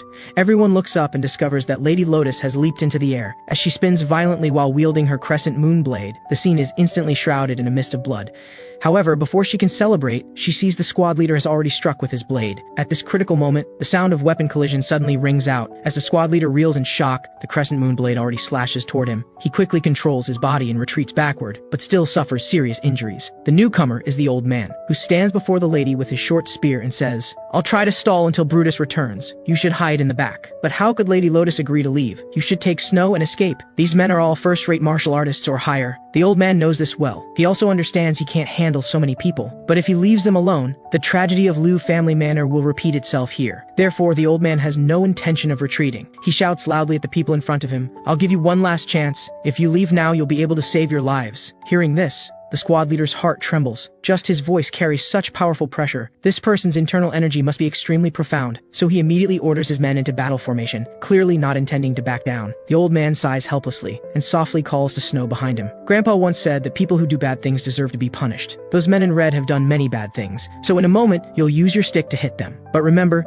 you must keep your eyes tightly closed. This scene leaves the squad leader utterly confused. Has this old fool lost his mind? How can he fight while carrying a child? However, just as he's about to give the order to attack, a bamboo stick suddenly smashes viciously into his face. The terrifying residual shockwave of internal energy directly sends several martial artists around him flying. The speed of this strike is simply too fast. They don't even have time to react to what happened. The old man's figure doesn't stop, and the next moment, he charges directly into enemy formation. Wielding his fire dragon spear, he's unstoppable, and although Snow keeps her eyes tightly closed behind him, she accurately strikes the enemies every time. This scene makes the squad leader even more incredulous. His subordinates are all first-rate martial artists approaching peak master level. How could they be broken through so easily? Could they be transcendent realm experts? But he quickly dismisses this thought, and reinforcements from Four Blood Gate arrive at this moment, which gives the squad leader some confidence. Even if their level is beyond peak master, they absolutely can't handle this many people at once. So he immediately orders a more flexible killing sword formation. Seeing this situation, the old man can't help feeling somewhat troubled. His stamina is gradually failing. If he gets wounded by them at this moment, Snow might be put in danger. Even if he lets Lady Lotus escape first, he has no confidence he can stop all the enemies pursuing them. It doesn't matter if you all run away. Before the old man's thoughts finish, the squad leader's shout interrupts him. Just now, I changed my mind. I'll give you a chance. Run away quickly. However, that child will likely become a threat to us in the future. Therefore, even if I must bet the lives of everyone in Ghost Slayer squad, I must eliminate the threat at its root here. Unexpectedly, as soon as he finishes speaking, a terrifying aura suddenly sweeps over them. What did you just say? This scene immediately frightens everyone and makes them want to retreat. But under the squad leader's loud orders, they finally snap out of it and charge forward with swords raised. Seeing this, the old man softly calls to Snow. If that's the case, let's try the killing wind spear technique we've been practicing. With Snow's cheers, their figures suddenly transform into a blaze, shooting into the enemy ranks like lightning. Accompanied by screams, more than half the enemies are instantly killed or wounded. But at this moment, the old man has penetrated deep into enemy formation, and the squad leader understands the opportunity has come. So he immediately orders all his subordinates to concentrate their attacks on the old man. Under their fierce assault, the old man gradually feels he can't hold them off. If this continues, Snow and I might truly be devoured by this venomous snake. There's no choice left. "Snow, open your eyes." However, the instant Snow opens her eyes, several beams of light suddenly burst from the dusk sky, dazzling Snow and causing her to close her eyes again. Then the light precisely descends before everyone. "The Ghost Head Warriors are back!" someone in the crowd shouts. The squad leader's heart immediately fills with terror. How is this possible? How could they return so quickly? There's clearly another elite squad lying in ambush on the road. Is this the strength of Tyrant Gate's master, Brutus by? At this moment, Brutus glances at his wife's wounds, and his expression suddenly changes as he roars at the crowd. "Which bastard dared to touch my wife? Whoever it is, I'll crush his bones." As soon as these words are spoken, the martial artists are frightened and start pointing fingers at each other. "It's that mister." At this moment, Snow suddenly points at the squad leader and shouts, "That mister did it! I heard everything!" The squad leader instinctively wants to refute, but Brutus's figure has already arrived before him, and with one fierce strike, ends his life. At this moment, Brutus is like a god of slaughter, sweeping through the enemy formation like a violent storm, unleashing a massacre. Only after witnessing this bloody scene does the old man understand why Bloodgate used the tactic of luring the tiger from the mountain to draw Brutus and his disciples away. These people are simply too strong. Time quickly arrives at nightfall, and Brutus expresses his gratitude to the old man. But when the latter asks about the next step, Brutus immediately slams the table in fury, saying he wants to storm Bloodgate and twist their master's neck.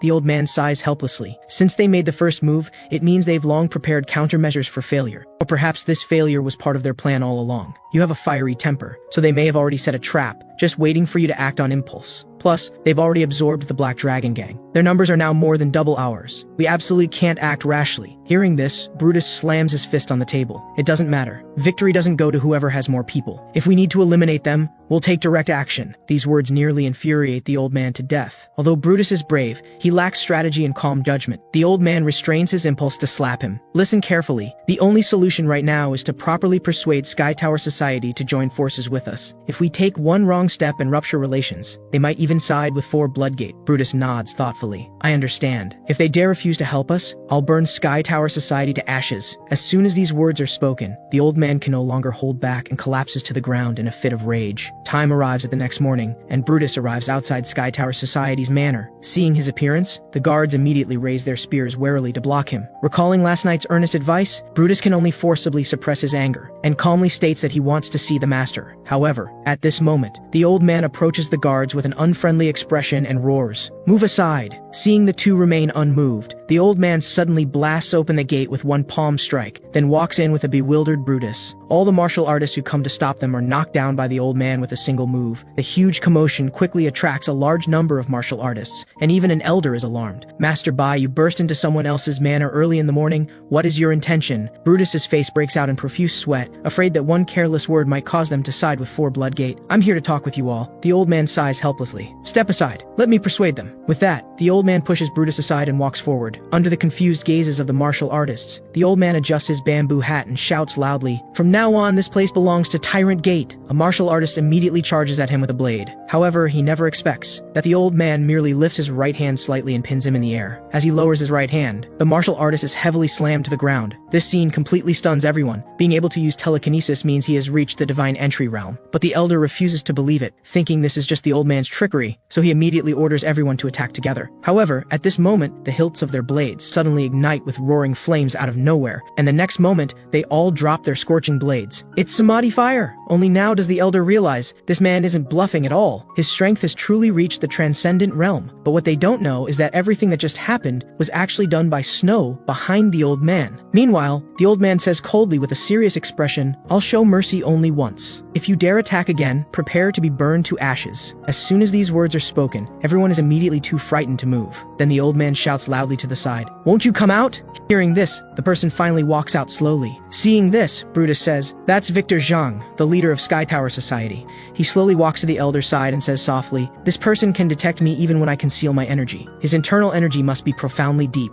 But he shouldn't be from the Bai family. He's likely a demonic figure who was active in the previous generation." These words are obviously heard by the old man. He hates being called a demonic figure more than anything in his life, so he immediately flashes forward and grips Victor Zhang's shoulder. "Leader Zhang, do you plan to ally with the despicable Bloodgate? Or do you want to stand on the same side as Tyrant Gate?" Feeling the terrifying internal energy emanating from the man, Victor Zhang sighs helplessly. From this moment on, Tyrant Gate's enemies are Sky Tower Society's enemies. Seeing this, Brutus laughs heartily and spreads his arms. "That's right. I've long wanted to become sworn brothers with Victor. However, at this moment, the old man stops him. Wait, verbal alliances are meaningless. If you want to become brothers with Tyrant Gate, you must have the corresponding mark. All of you without exception. Either you all die by my hand, or you hold the ceremony and become brothers. Choose. Meanwhile, inside Four Blood Gate, the master has already set a trap, waiting for Brutus to come to his death. But at this moment, a subordinate rushes in anxiously. Master, this is bad. Sky Tower Society has allied with Tyrant Gate. Learning of this, Cyrus Qian doesn't panic, but strokes his chin and ponders silently. With Brutus's fiery temperament,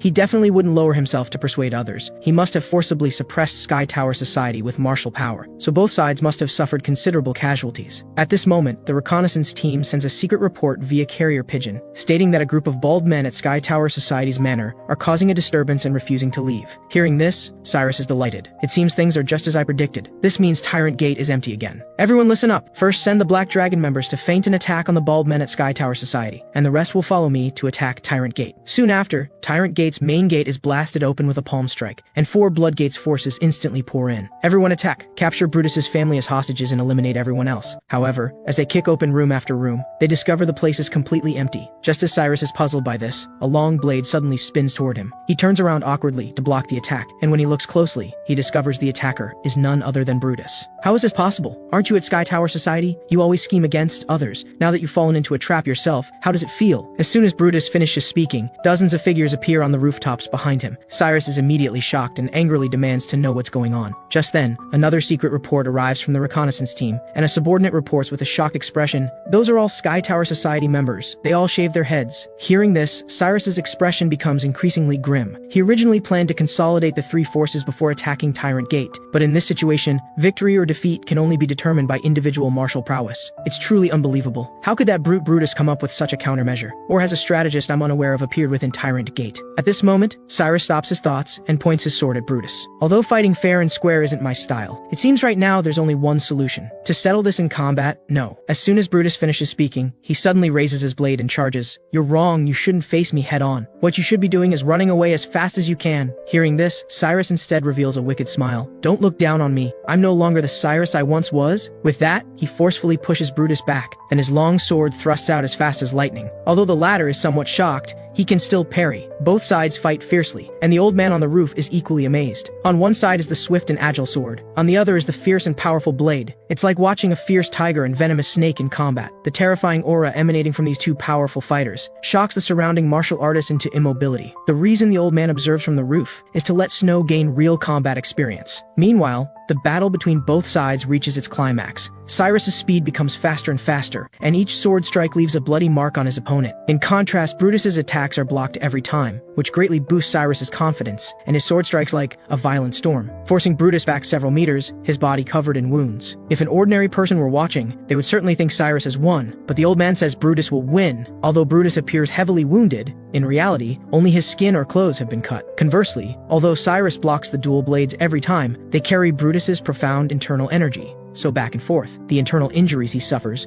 are actually worse than external wounds. At this moment, the scales of victory indeed tip completely toward Brutus. Cyrus is forced back step by step, and even his sword is knocked away. He quickly retreats backward to evade, but his arm is still severed, and he falls to the ground. Just as Brutus is immersed in the moment and prepares to pursue, a wicked smile appears on Cyrus's face, and immediately dozens of flying needles attack from the shadows. The old man immediately senses trouble. "That's a technique I once used." He deliberately sacrificed his arm to give the assassination squad an opportunity for a sneak attack. However, at this critical moment, the poisonous needles attacking from all directions suddenly stop. The old man has intervened. He leaps down from the roof. "Since your methods are so despicable, I have no reason to stand by any longer." Seeing this, Cyrus is about to attack him, but is kicked in the abdomen by Brutus, and instantly sent flying backward. The four Bloodgate members are about to move, when they find themselves frozen in place, unable to move, and the next moment, they all fly into the air, then crash heavily to the ground. Victory is decided. There's no need to hurt more innocents. If you dare attack again, don't blame me for showing no mercy. Looking at the severely wounded Cyrus on the ground, Brutus says with disdain,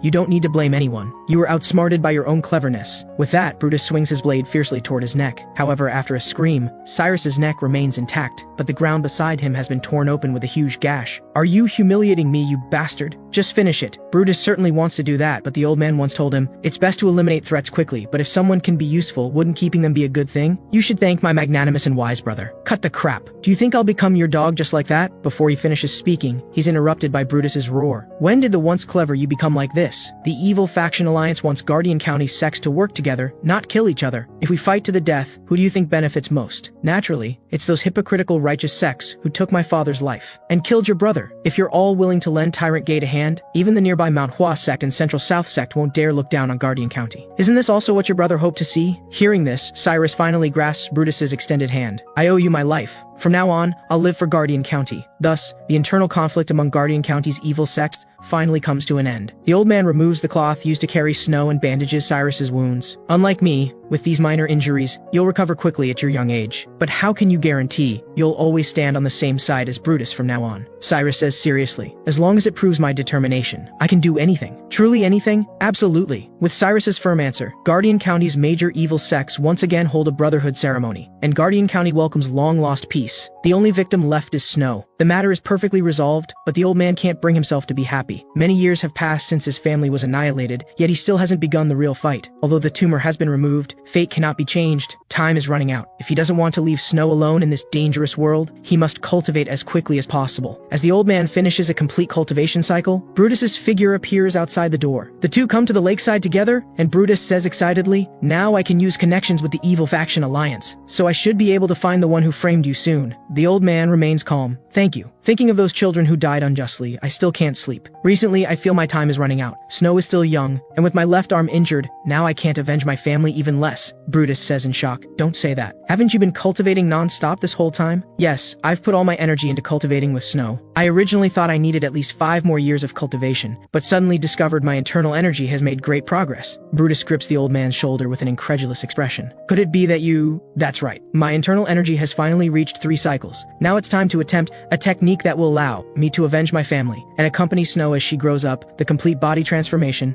He is Dr. Moyang, a healer who saves lives. But for every person he saves, his brother poisons one of the patient's friends. Thus, they are known as the Death Healers. Yet Brutus rides through the night for 100 miles to find them, all to save Master Lu's life. Not long ago, Master Lu's internal energy finally broke through 3 cycles, meaning he could attempt the complete body transformation. So after entrusting Snow to Lady Lotus, he enters the forbidden chamber of Tyrant Gate to begin his closed-door training. Complete body transformation reshapes bone and flesh into the ideal state for cultivation, and success comes from opening the major meridians within the body. But the process is extremely arduous, especially difficult after age 40, and if QI deviation occurs, it could even cause the energy core to explode, resulting in death. Brutus hasn't eaten for 3 days and nights now, because Master Lu still hasn't emerged. He's restless with worry, but can't check on him. That would only make things worse. Another quarter hour passes, and Master Lu still hasn't returned. Brutus finally can't sit still any longer. He rushes to the courtyard and brings out a swift horse, then charges out the gate without looking back. He's going to find the Death Healers, because when he was young, he witnessed these 2 men owe his late father a debt of gratitude, and they promised that if anyone in the sect needed healing, Moyang would spare no effort to save them. If he can find him, he can surely help Master Lu complete the transformation. Time quickly arrives at the next morning. This is the 4th day since Snow and Master Lu parted. Grandpa still hasn't returned, and she has no interest in anything around her. Even her favorite meat can't cheer her up. She gazes helplessly out the window, silently praying, "Grandpa, please come back soon." Meanwhile, inside Tyrant Gate's training chamber, Master Lu has completely lost track of time. He doesn't even know how long he's been in here. But fortunately, everything is ready now. After a violent tremor shakes the surroundings, Master Lu feels his body become light as a feather, and the burning energy accumulated over time is instantly cleared. Success! Now I just need to open the governing vessel. But at this very moment, disaster strikes. His heart suddenly starts racing wildly,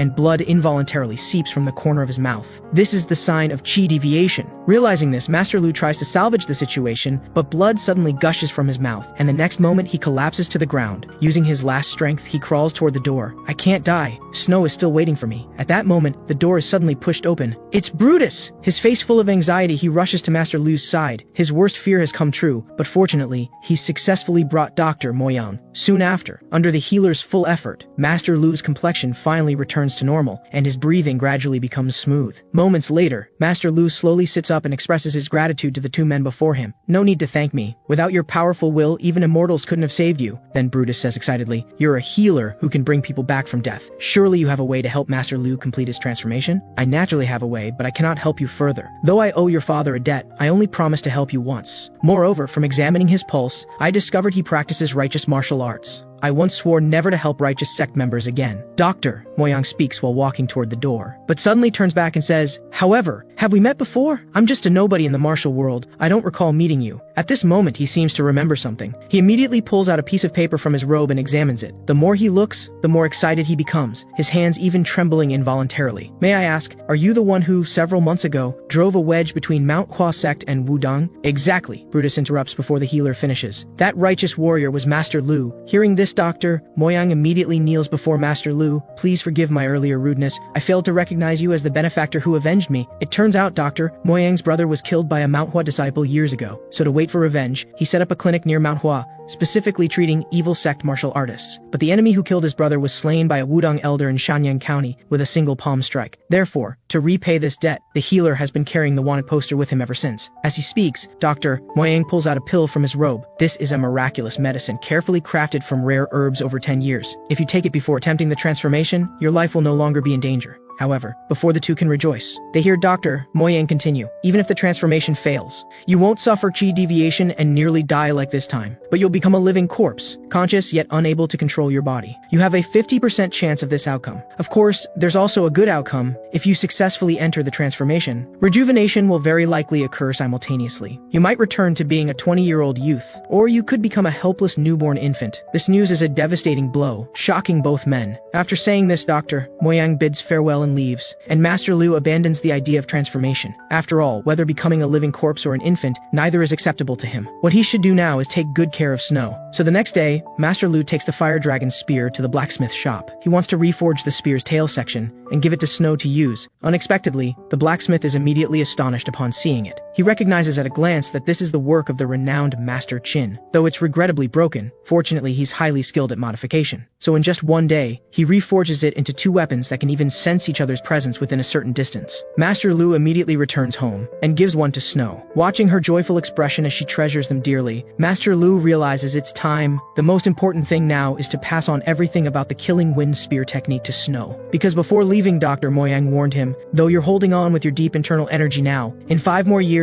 your body will likely age rapidly, and after that, attempting the transformation will be impossible. Thinking of this, Master Lu calls out to Snow again. Starting today, you'll come with Grandpa to Mount Xiaohua to train. The next 5 years should be enough for Snow to learn 60% of the killing wind spear technique. After that, he'll attempt the transformation himself. So in the days that follow, people always see 2 figures moving between mountain peaks, sometimes sitting in meditation atop the mountains to cultivate, and occasionally sounds of their playful laughter echo out. But these days last only 2 years. Suddenly one day, only a small figure remains on the mountaintop. Grandpa said he's been busy lately and can't accompany me in training anymore. I must work even harder so I can help Grandpa sooner. Time flies, and 5 years pass in the blink of an eye. Now Snow has grown much taller, and she's mastered 80% of the killing wind spear technique. She urgently wants to tell Grandpa this news, so she immediately rushes down from the mountaintop. Her small figure moves like a gust of wind, crossing one road after another. She finally returns to Tyrant Gate. Grandpa, Snow's back! She pushes open the door, only to see an aged, hunched figure. Snow pulls out a herb from her robe. Grandpa, try this. I found this herb on my way back. Master Lu is startled. That's a poisonous plant. Eating it will kill you instantly. Snow, confused, puts it in her mouth, but it looks just like a miraculous herb. Only when the bitter taste hits does she spit it out, crying as she rushes into Master Lu's arms. Grandpa, you can't die. Next time I'll definitely find a real herb. Master Lu comforts her, saying he won't die. But in fact, Dr. Moyang visited him not long ago. Over these 5 years, you've aged faster than I anticipated. At this point, even taking the medicine to attempt transformation won't prevent death. Unless a miracle occurs, Master Lu is once again told his time is running out. He gritted his teeth and held on this long to avenge his family. But over the past 5 years, despite using the evil faction alliance's connections to search everywhere, he found no clues related to those people. Now, he could fall asleep and never wake up any day, so he must ask Brutus for one last favor. Master Lu goes to the meeting room and finds Brutus studying a map of Shaanxi. Before he can ask, Brutus announces that the righteous and evil factions are at war again. There's an evil sect territory called Extreme Gate, a sect with many masters in grand scale, but recently they were completely annihilated in a battle with Central South sect, and Central South only deployed fewer than 10 people. Reportedly, someone saw that 3 of them didn't use Central South sect martial arts, and all had dragon-shaped tattoos on their necks. Hearing this, Master Lu's entire body trembles. He searched the entire martial world for them, and now they finally made a move. But to annihilate Extreme Gate overnight means at least one of them is a transcendent realm master. As the two talk, Lady Lotus rushes in, her face anxious. Disaster. Snow said she's going to catch those tattooed people and ran off. Hearing this, both men are shocked. Did she overhear their conversation? Though Snow has reached transcendent realm, she's only trained and never fought in real combat. Central South sect has countless masters, plus those 3 unknown individuals. She's in danger. Thinking this, Master Lu turns to find Snow. Snow, but his aged body causes him to fall. Seeing this, Brutus immediately helps him up and offers to find Snow, but Master Lu sternly refuses. In this situation, you should know what entering righteous sect territory means. Not only Tyrant Gate, but all of Hu County will be dragged into unnecessary war. Snow is my granddaughter. Even if it costs my life, I'm the one who should go. Speaking, Master Lu reaches into his robe. I ask you one last favor. Lend me Tyrant Gate's training chamber one more time. Meanwhile, Snow has already arrived at Central South Mountain and caused havoc. Facing this young child, the disciples are no match at all, and Snow finds no dragon-shaped tattoos on them. She kicks the last person flying, then slowly walks up to him and asks, "Have you seen people with dragon tattoos? Where are the people who killed my parents?" These words leave the man utterly confused. This child's skills are so formidable, yet she doesn't seem like a master who underwent rejuvenation.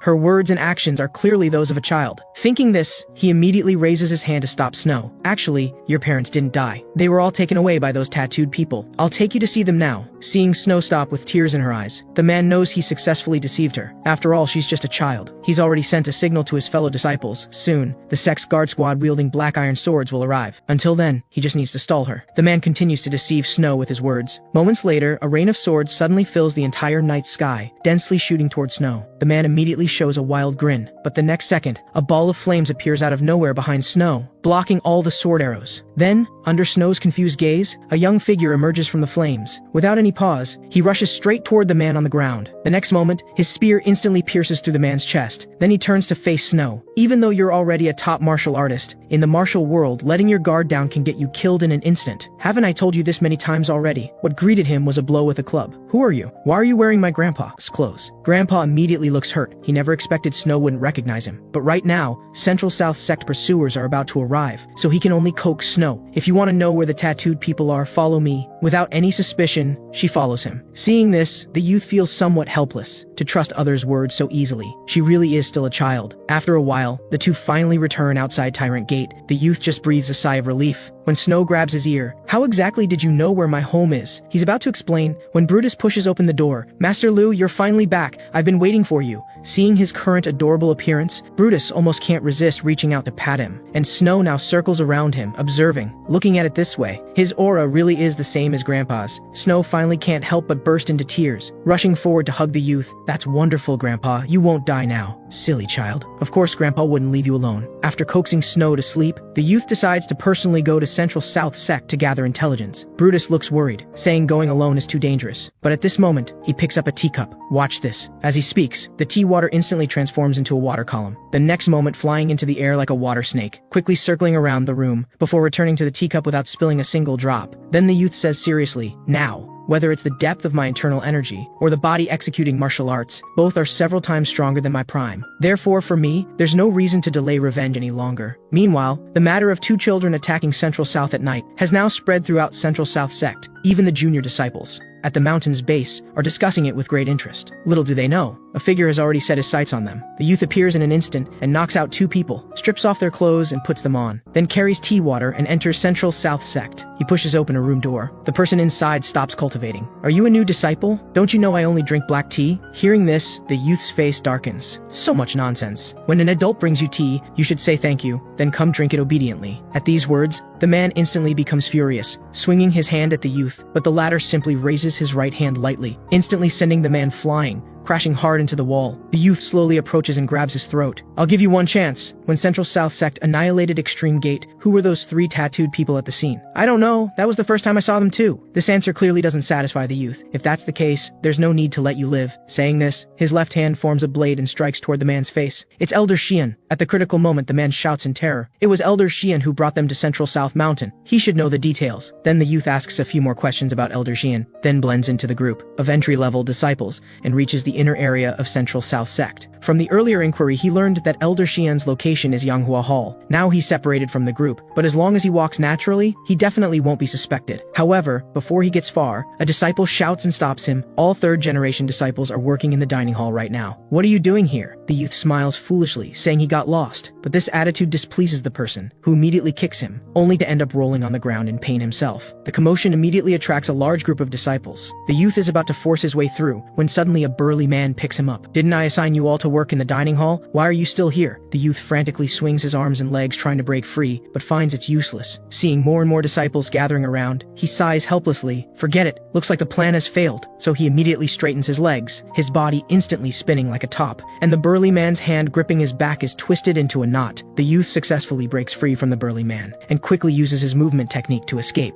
But just as he leaps into the air, he suddenly senses a terrifying aura. He looks down, and sees a person slowly walking out from Yanhua Hall. The sect should be quiet. What's all this noise about? At these words, everyone steps forward to bow respectfully. Only then does the youth realize this person is exactly the Central South Sect elder he's been searching for, Elder Xian. At this moment, the disciple with the broken hand rushes over. Elder, you misunderstand. That guy is the one who beat us up like this. These words also make Elder Xian fall into thought. Now that you mention it, someone did break into Central South at dawn. Seemed like two short people. The next moment, the elder suddenly strikes his palm toward the youth. The latter is immediately startled, hastily raising his palm to meet it, only to discover the opponent's form suddenly becomes an illusion. It's a feint. He's testing me. The elder shows a sinister smile, then strikes another palm toward the youth. Their palms meet, instantly erupting with a terrifying force, dust rising all around, obscuring the disciple's vision. And the elder is actually forced back several meters. So the one who attacked Central South last night was you, boy. Just as these words fall, the youth's figure has already escaped several meters away. He knows fighting inside the sect is disadvantageous for him, so he deliberately flees to lure the elder to follow. Soon after, the youth arrives at the dense forest at the mountain's base, and the elder lands in front of him at this moment. Do you think you can escape? The youth smiles cunningly. Haven't you considered that I deliberately let you catch up? Hearing this, the elder becomes furious, swinging his hand to grab the youth. This palm strike has tremendous force, even toppling surrounding trees. However, as the smoke slowly clears, the youth remains unharmed, and his right hand has already gathered internal energy to strike. The elder is immediately shocked, quickly crossing his hands in front of his chest to defend. After a violent impact, the elder's expression gradually turns grim, controlling such gentle energy, yet able to deliver such a powerful strike in an instant. Could it be he already saw through Central South's martial arts and deliberately lured me here? This guy is clearly someone who's walked the martial world for years. The reason the youth deliberately let himself be caught is because he already hid the fire dragon spear here. Now pursuers are about to arrive, so he must subdue him quickly to extract information. However, at this moment, the spear is suddenly kicked away. Elder Xian is immediately overjoyed. The Supreme Elder has arrived. The youth thinks to himself in alarm,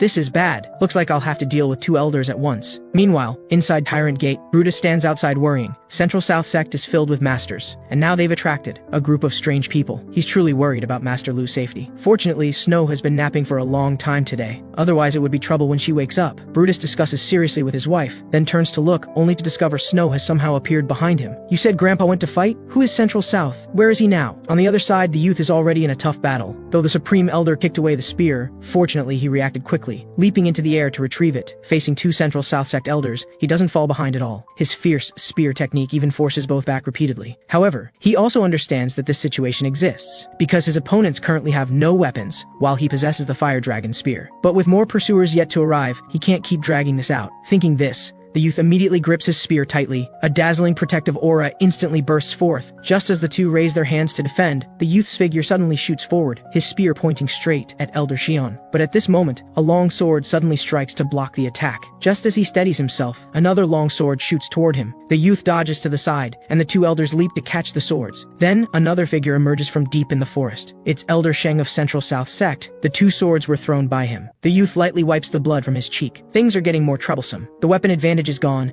and another elder has joined the opponents. No choice. Even if I have to deal with 3 people at once, I must take that Elder Xian guy away. Just as the youth makes this decision, the spear in his hand suddenly begins to hum. This is the resonance between the two fire dragon spears. This is bad. I wanted to handle this quietly by myself, but it's turned out like this anyway. Seeing him lower his spear, the Supreme Elder shows a sinister smile. You've finally given up resisting? But it's too late now. I've decided to cripple all your limbs. Hearing this, the youth sighs helplessly. What a bunch of foolish old fools. Then again, with your level of strength, how could you possibly sense her aura? Who's the strongest in Central South Sect? Why don't you just call your sect leader here? Insolent. How dare you insult our sect? Hearing this, the 3 elders suddenly attack, but the youth still stands calmly with his hands behind his back. The next moment, a figure descends like a meteor among them. The 3 elders are immediately shocked, only when the dust slowly clears. Do they see the newcomer's appearance? It's another master who has undergone rejuvenation. The Supreme Elder falls into thought. Masters who've undergone rejuvenation are extremely rare in the martial world, yet 2 have appeared at once, and I can't sense any aura from her at all. At this moment, Snow steadies herself and asks, so, which of these people is Central South? At these words, all three elders' faces darken, and even the youth feels somewhat helpless. It seems she thinks Central South is a person's name, but at this point, the youth simply points at Elder Xian. He is Central South. We must capture him alive. At this moment, Snow is furious. She brushes away the blood on the youth's face with her sleeve. Grandpa, did Central South do this too? At this moment, Elder Shang suddenly charges at the two. How dare you speak so arrogantly and insult our sect? Utterly outrageous. The Supreme Elder tries to stop him, but it's too late. Elder Shang has already closed in, instinctively swinging his sword to behead Snow. But the next second, she dodges with incredible speed, simultaneously slapping him across the face. With a thunderous boom, Elder Shang's body is sent flying dozens of meters away. Why did you hit my grandpa? Witnessing this scene, the Supreme Elder is even more shocked. This person's speed is far too fast. It seems there's only one way to lock down her movements. Thinking this, the Elder's figure shoots forward like an arrow. Countless dark blue sword energies sweep forth, overwhelming the sky. This is Central South's ultimate technique, Thousand Blossom Blade. She definitely can't dodge this move. However, the next second, Snow moves, her figure like a gentle breeze and willow catkins, dodging countless sword energies while rapidly approaching the Elder. She deliberately creates an opening, luring the Elder to strike at her with his sword. Then her cosmic palm suddenly slams into his chest. With a thunderous boom, the Elder's body instantly flies backward, crashing hard into a tree and falling unconscious. In just moments, two Central South Elders are defeated one after another. Elder Xian's body trembles uncontrollably. That person, could she really be a transcendent realm master? If so, unless all the sect's founding elders mobilize, there's no way to deal with her. Thinking this, Elder Xian quickly rises and flees into the distance. I must return to notify the sect. The youth and Snow pursue for a distance, but happen to encounter first-generation disciples coming to support. So the youth immediately stays behind to hold them off, and as Snow continue the pursuit. Meanwhile, Elder Xian has already fled dozens of miles away. A sinister smile spreads across his face. My movement technique is top tier in the martial world. How could they possibly catch up? But at this moment, he suddenly notices a dark shadow appearing on the ground behind him. He looks up in confusion and discovers Snow is stepping through the air at incredible speed. This scene plunges the Elder into complete despair. On the other side, the disciples who were just shouting about catching the two kids are now trembling with fear. One of them is named Guang. Because he admired the 7 swords of Central South, he resolutely chose to join Central South sect. But right now, the 7 swords, hailed as Central South's future, are being crushed like ants in an instant by a child. The youth even uses just one move to break through their proud 7-star formation.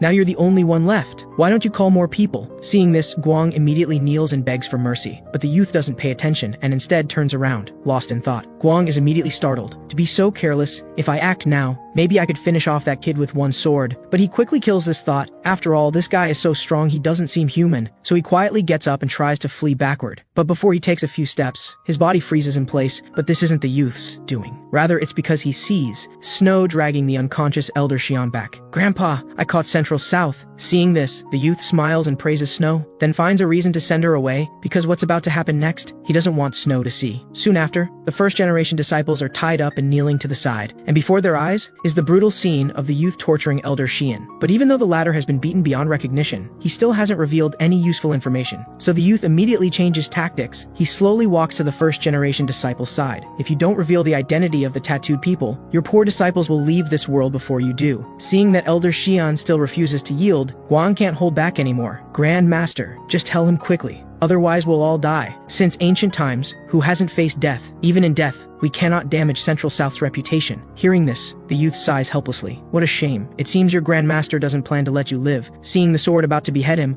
Guang can no longer hold back and curses loudly. The surrounding disciples immediately interrupt. How can you? How dare you speak disrespectfully before the Elder? Even in death, you should die with honor. Why should we die? Those tattooed people he mentioned don't even belong to our sect anymore. So why should I die for them? Since I joined, I've been working like a slave for you all. Can't you save me just once? Perhaps feeling guilty toward his disciples, Elder Xian, hearing this, agrees to reveal the truth. So after the youth sets up a sound barrier, the Elder finally reveals the identity of the tattooed people. Those people belong to a secret organization under the martial alliance called the Azure Dragon Squad. They've existed for a very long time. The famous war between righteous and evil sects. We only won because of the Azure Dragon Squad's covert actions. Since the evil cult has collapsed, why does the martial alliance still keep this organization? And how did you contact them? I can't contact them directly, only through the Martial Alliance headquarters.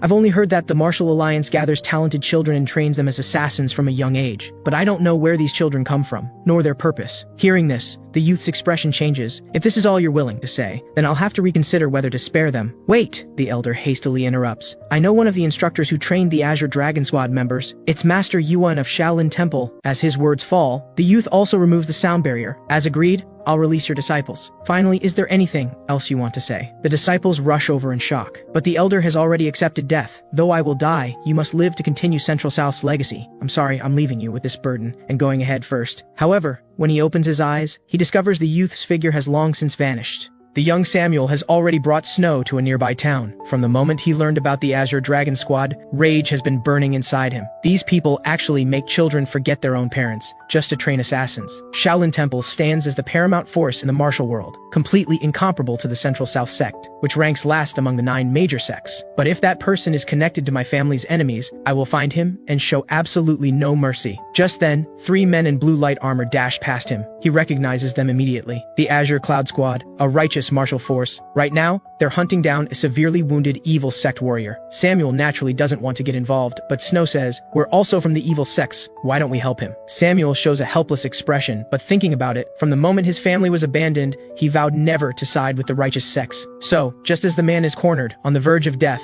2 figures suddenly appear. Their coordination is flawless. In mere moments, they completely crush the Azure Cloud Squad. Seeing evil sect masters coming to his aid, the man pulls out a letter from his chest and hands it over. This concerns the future of all evil sects. Please deliver it to the Shadow Alliance. With those words, the man breathes his last and collapses. That night, the 2 finally turn to Tyrant Gate. Samuel hands the letter to Brutus. Brutus opens it and falls silent, and only when Samuel asks does he hastily say, it's nothing. Samuel doesn't think much of it. After telling him about the Azure Dragon Squad, he heads alone to Mount Xiaohua. If his opponent is Master Yuan from Shaolin, he must prepare thoroughly. Previously, due to his aging body, his killing wind spear stopped at the 3rd level, but fortunately, now that he's undergone complete body transformation, he can improve his mastery of the killing wind spear through training in a short time. So Samuel begins training once again, but the killing wind spear techniques are extremely difficult. He stumbles several times while practicing the spear movements. Just then, Snow suddenly appears behind him. Grandpa, you're using too much force. Let me demonstrate for you. As Snow begins wielding the spear, Samuel's expression gradually turns to shock. In just one breath, she changes her spear stance more than 10 times. Could it be that her killing wind spear has already broken through to the 9th level? The spear technique, containing tens of thousands of variations,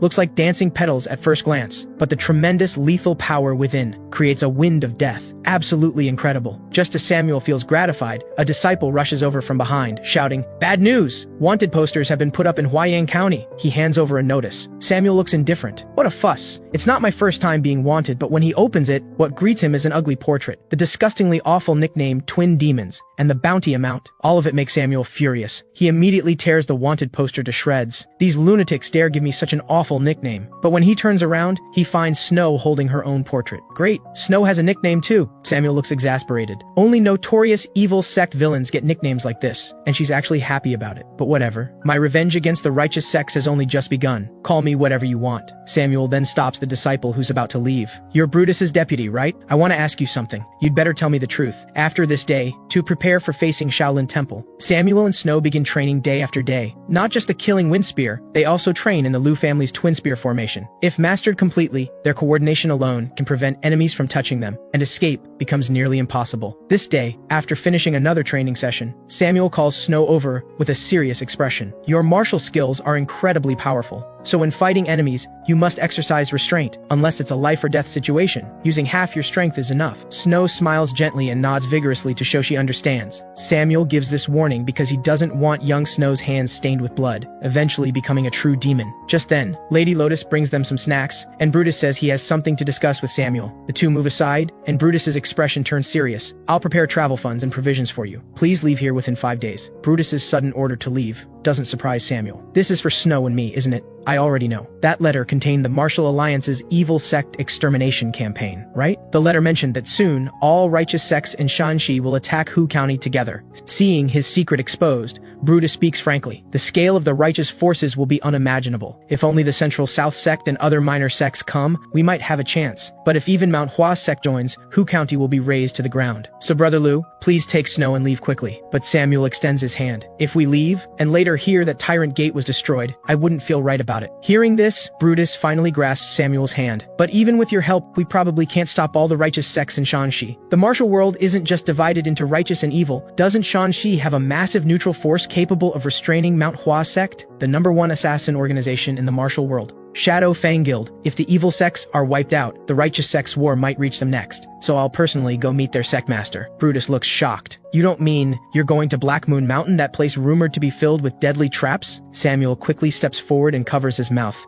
Keep your voice down. Don't let Snow hear. Tonight, I'll quietly go there alone. To seek Shadow Fang Guild's help, Samuel waits until Snow is asleep, planning to secretly meet the sect master. But the moment he steps out the door, he finds Snow already waiting there. Didn't Grandpa say he'd take me wherever he goes? Samuel is startled, but it's too dangerous there. As he speaks, he reaches out to push Snow aside, but no matter how hard he tries, Snow doesn't budge an inch. It's the iron root stance. Helpless, Samuel can only agree to take her along. Soon after, the two arrive at the peril-filled Black Moon Mountain. Thick fog surrounds the area everywhere, and only by concentrating internal energy in the eyes can one barely see the surroundings. For assassins, this is the perfect habitat, but Snow walks through it as if on a casual stroll. As they venture deeper, the fog grows thicker. Just then, a black shadow suddenly lunges from the darkness. The short sword in his hand aims straight at Samuel's throat. Snow immediately strikes back with her staff, instantly sending him flying. Samuel immediately shouts into the darkness, "I have urgent business with your sect master." But before he finishes speaking, the dark forest suddenly gleams with eerie lights, and countless hidden weapons rain down upon them. The two quickly swing their spears to deflect the assault. Snow stops moving. "Grandpa, wait here for a moment." With that, she darts into the thick fog, and soon agonized screams echo through the air. Before long, Snow returns with a smile. "It's all clear now, Grandpa. Everyone hiding there has fallen asleep." But the moment she finishes speaking, a tremendous aura suddenly emanates from the darkness. Snow is about to strike, but Samuel stops her. Then a black shadow slowly emerges. "The sect master is willing to meet you. Follow me." After following the mysterious figure for a short distance, a massive mansion appears before them.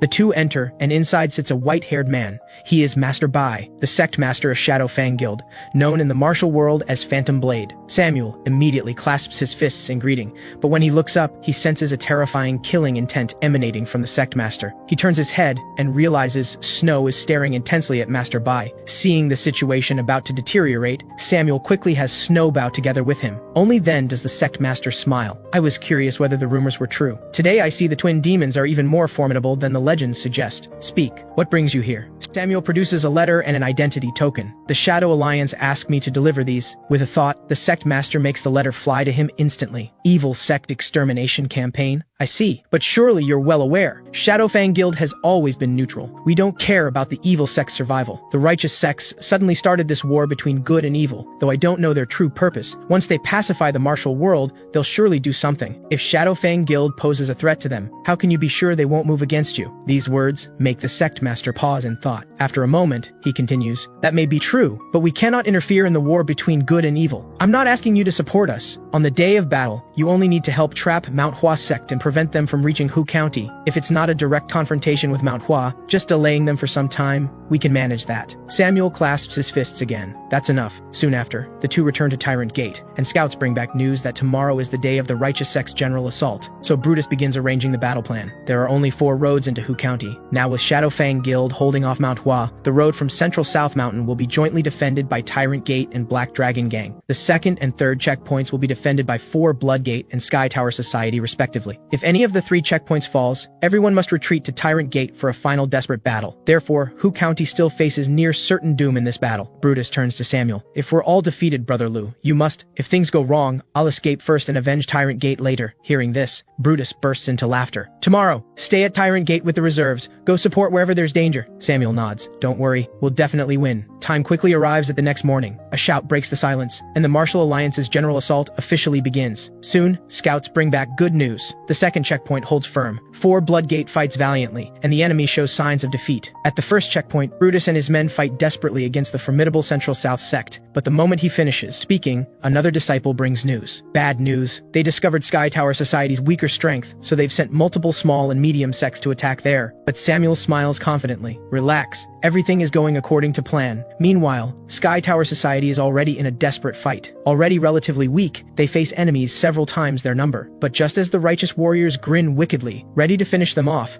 Suddenly, a group charges out from the side. They're all small and medium evil sects from around Hu County. It turns out, when Samuel returned from Shadow Fang Guild, he visited nearby small sects and convinced them to come as well. This catches the righteous sects completely off guard. However, before anyone can celebrate, a white figure suddenly appears. He cuts through the evil sect warriors like a whirlwind, and any expert falls to just one sword strike. Victor Zhang is completely stunned. I once heard of someone who walked alone through mountains of corpses and seas of blood, wearing white robes yet unstained by a drop. He is one of the strongest masters of the 5 great clans. Cedric Crane, the White Crane, a warrior who has reached the transcendent realm, watching Sky Tower Society disciples fall one after another. His subordinates urge their leader to retreat, but he grips his sword tightly and smiles. If we let him into Hu County, everything is finished. Looking at his fallen elder, he says, "Don't look so lonely. I'll join you soon." With that, he charges into enemy ranks with his sword, but the next second Cedric Crane's sword slits his throat. With this, Sky Tower Society is completely annihilated, and the 3rd defensive line is completely breached. This turn of events forces everyone from other battle lines to immediately retreat to Hu County, and Samuel has already led the reserve forces to provide support. Meanwhile, Lady Lotus has already taken Snow away to prevent her from witnessing the brutal scenes. Samuel had Lady Lotus take her away under cover of darkness. Snow wakes from her sleep and looks at Lady Lotus with confusion. "Where are we going?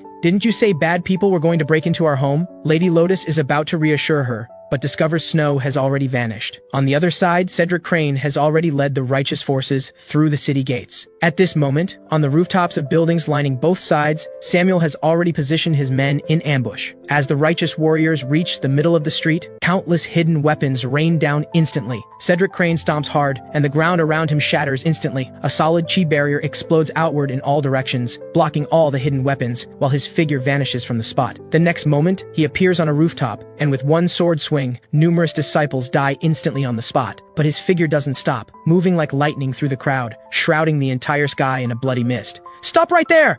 Just then, a roar filled with powerful internal energy rings out. Cedric Crane stops and turns to look, finding Samuel somehow holding a sectmaster hostage. "If you don't stop, I'll kill him!" Cedric Crane is known in the martial world as a gentleman, someone who values reputation, so Samuel is certain he won't attack again, and has everyone else use this opportunity to retreat to Tyrant Gate. Cedric Crane doesn't stop them either. After all, to him, he's just letting these people die somewhere else. Then he smiles at Samuel. "I heard the twin demons only appear together. Where is the Shadow Demon? The Martial Alliance sent me here specifically to send you 2 bastards to your graves." Samuel looks disdainful. "With skills like these, you dare call yourself the greatest master in the world?" Samuel points his spear at him. "The Shadow Demon is right behind you." Cedric Crane is shocked. He didn't sense any presence at all. When did the Shadow Demon appear? Instinctively, he turns to look but finds absolutely no one there. Only then does he realize he's been tricked, and Samuel's figure has long since vanished from where he stood. Cedric Crane is furious. "Everyone follow me. None of them will leave here alive today." Meanwhile, all evil sect members have retreated to Tyrant Gate, and Samuel returns at this moment as well. Now with Victor Zhang dead and the Black Dragon gang leader severely wounded, the only ones who can face Cedric Crane are Samuel, Brutus, and Cyrus. Soon, the righteous forces arrive outside Tyrant Gate. With commands from both sides, the great battle erupts. 3 figures shoot out like arrows from a bow, heading straight for Cedric Crane in the rear. He smirks wickedly, and then, a sword chi like a rainbow piercing the heavens roars forth, scattering the three's formation. Cedric Crane's figure follows immediately, and his sword descends. Brutus and Cyrus quickly raise their swords to block, while Samuel seizes the chance to thrust his spear at him. But the next second, Cedric Crane gracefully lands on the spear tip, and with a fierce stomp, all 3 are sent tumbling to the ground. Cedric Crane catches the spear, and viciously stabs it into Cyrus's back. Brutus is shocked, and quickly swings his dual blades to force him back. With Cyrus severely wounded and out of the fight, Cedric Crane relaxes his guard slightly. If they want to counterattack, now is the best chance. So the 2 immediately unleash their strongest killing moves, attacking from above and below to block his escape routes. However, Cedric Crane remains completely disdainful. He lightly taps the ground with his right foot and rises, and the instant he passes between them, he spins fiercely and slashes with his sword. 2 screams ring out, and Brutus and Samuel collapse to the ground, severely wounded. At this moment, evil sect disciples continue to fall, and the evil sects are on the verge of defeat. Samuel gasps heavily. "Good thing I entrusted Snow to Lady Lotus beforehand." Just then, Cedric Crane stomps down on him. "Finally caught you, annoying pest. Let me send you to your death." But just as the sword is about to pierce Samuel, suddenly a powerful yet childish voice rings out. "Stop right there!" Everyone looks toward the voice and discovers the Shadow Demon has appeared. Snow is now burning with rage. She gently raises her left hand, and the fire dragon's spear instantly flies to her. She plants both spears to the side and slowly unties the handkerchief Samuel gave her last night, then blindfolds herself and declares loudly, "Grandpa, don't you dare stop me today! At this moment, countless righteous warriors rush forward with their swords, but she swings her dual spears with tremendous force, and instantly flames block the path before her. Then, her figure moves like a swimming dragon into enemy ranks, her spears swinging mercilessly, reaping every life. In mere moments, most of the surrounding swordsmen are dead or wounded. Cedric Crane smirks wickedly at the sight. "You're exactly as I expected.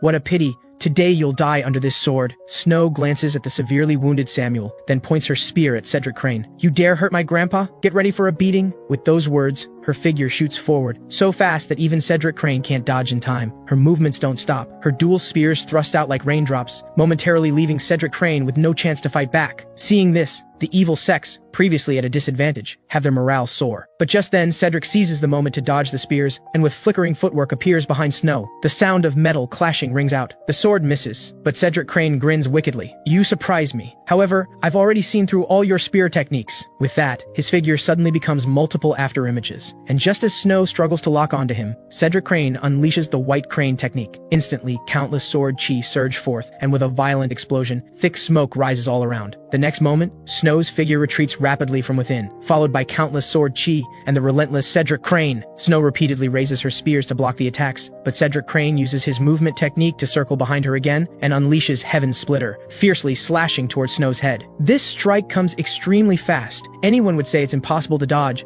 but as the smoke clears, Snow has actually blocked the sword while crouching. "You truly shock me. No one has ever withstood so many of my strikes." With that, Cedric Crane strikes again, forcing Snow back. At this moment, everyone thinks her defeat is certain. Even Samuel shouts for her to flee, and killing intent radiates from Cedric Crane. However, Snow calls out to Samuel, "Grandpa, can I use my full strength?" These words shock Samuel's heart. He recalls what he told Snow not long ago. "Your strength is too powerful. From now on, unless it's a life or death situation, using half your strength is enough." Samuel nods while feeling guilty. Snow smiles slightly, and then her aura begins to rise rapidly. Everyone is shocked at the sight. Even Cedric Crane breaks into cold sweat, his previous arrogance completely gone. The next moment, Snow appears in a flash with her dual spears. Though blocked, the powerful internal energy attached still causes blood to seep from the corner of Cedric Crane's mouth. "Join your friends in death." With those words, Snow spins fiercely and strikes with her staff, and the handkerchief covering her eyes slowly falls away. Samuel reaches out to catch it, showing a guilty expression. "I didn't want your hands stained with blood so early, but it seems I was too selfish." Under the terrifying strength Snow suddenly displays, Cedric Crane is forced into continuous retreat, and the surrounding righteous warriors are also suffocated by this overwhelming aura. Cedric Crane grits his teeth, his expression twisted with rage. "You dare toy with me! I'll make you regret this!" With that, his figure shoots forward, engaging Snow in fierce combat once again. Seeing this, the surrounding righteous warriors are thrilled. "Excellent! Master Cedric is also using his true strength. He's crushing the shadow demon again." However, anyone with even a bit of skill can see he's merely in his death throes because he's already realized that it's too late to escape. At this moment, Cedric Crane is suddenly knocked back several meters. Snow's figure follows closely, and her dual spears suddenly become multiple afterimages. This is the 8th form of the killing wind spear, Phantom Spear. The terrifying aspect of this technique is that the spear's power gradually increases with each swing. At this moment, Cedric Crane's expression is extremely grim. He wanted to wait for the combo to end before counterattacking, but Snow shows no sign of stopping, and the power continues to increase. Cedric Crane can't hold on any longer. He uses his life-saving movement technique to retreat rapidly, but Snow's figure follows like a phantom, and Cedric Crane has no time to react before being smashed to the ground. The moment he rises, Snow's figure suddenly becomes multiple afterimages, creating a whirlwind around her. The staff continuously strikes from within the wind, gradually beating him until he loses all ability to fight back. Snow shows no mercy and fiercely strikes down at his face with her staff. Cedric Crane falls into complete despair. He wants to escape, but the staff falls like raindrops, beating him until he loses consciousness. The killing wind gradually dissipates. Snow still stands, while Cedric Crane's face is beyond recognition. Samuel staggers forward and publicly ends Cedric Crane's life before everyone. This scene completely shatters the courage of all the righteous warriors, who drop their swords and flee from this place. Samuel knows not to pursue a desperate enemy, so he doesn't order a pursuit. Then, Brutus steps forward, grabs Snow's hand, and raises it high. "We won!" With thunderous cheers erupting, the great war between good and evil comes to an end. Though the evil sects achieved victory in this battle, they also suffered heavy losses, and both Brutus and Samuel are bedridden with severe injuries. This day, someone from Shadow Alliance headquarters arrives at Tyrant Gate. After a formal greeting, he produces a box containing a Shadow King's medallion. The Alliance leader says the twin demons' contribution was greatest and specifically ordered me to present this gift to you. Samuel receives the medallion with a puzzled expression, and Brutus explains, "This is a priceless treasure among evil sect members, an honorary token only given to those who've rendered great service. Simply by showing this, Brother Liu, no matter what you need, all Shadow Alliance warriors must fully assist you."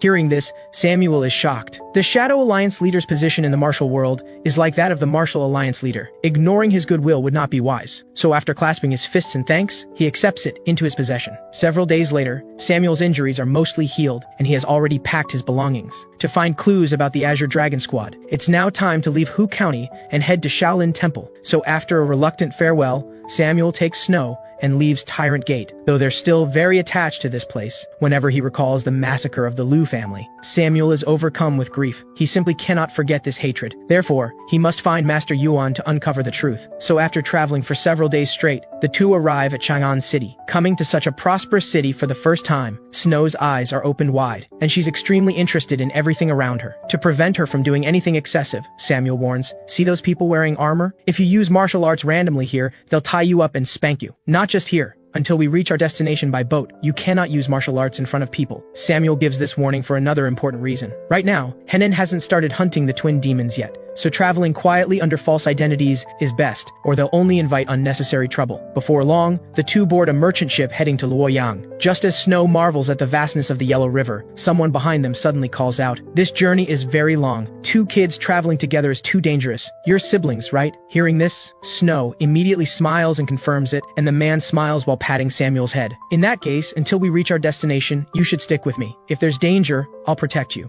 Samuel sees he doesn't seem like a bad person, so tacitly agrees. After all, 2 children alone would indeed attract attention, and having company might be better. Through conversation, they learn, the man trained in martial arts for 10 years at a first-rate sect called Tianzheng Sect, and now with his martial skills mastered, he can finally return home in glory. Samuel looks surprised. Judging by the aura he senses, the man has at most third-rate strength, yet this is the result of 10 years of training, and he's never even heard of Tianzheng Sect. Just then, a heavy rainstorm suddenly falls from the sky, and everyone rushes into the ship's cabin. But just as the man takes out a towel to dry them off, he discovers Samuel is barely wet, and Snow isn't wet at all. However, before he can be shocked, the ship suddenly begins shaking violently. Everyone opens the door to look, and discovers a small boat has rammed into them. It's the Crimson King Gang, the most vicious river pirates on the Yellow River. Even the authorities can't handle them. At this moment, several burly men board the deck and slowly walk into the cabin. "Take your luggage and assemble on deck. If anyone dares resist, don't blame me for throwing you into the river to feed the fish." At this moment, a warrior in the corner holding a greatsword interrupts. "A bunch of ants dare act arrogant before me." With that, his figure shoots forward, but the next second, the burly man cuts him in half with one blade. A first-rate master killed in one strike, the ship immediately falls into panic. But seeing this, the swordsman puts Snow and Samuel behind him. "Don't worry, I'll protect you." However, the burly man hears these words and approaches with an ugly expression. "Like playing hero? Then I'll make an example of you. Throw you into the river to feed the fish first." With that, the bandit strikes suddenly. The swordsman instinctively raises his sword to defend, but unexpectedly, when this sword descends, a materialized sword chi violently shoots out, not only killing several pirates on the spot, but even splitting the ship outside in half instantly. After a brief silence, the cabin erupts in thunderous cheers, everyone thanking the hero for saving their lives. The swordsman is utterly shocked. "I actually used sword chi. The money I paid to my Tianzheng sect master over the past 10 years wasn't wasted." The man sheds tears of excitement, but he has no idea that all of this was actually done by Snow behind him.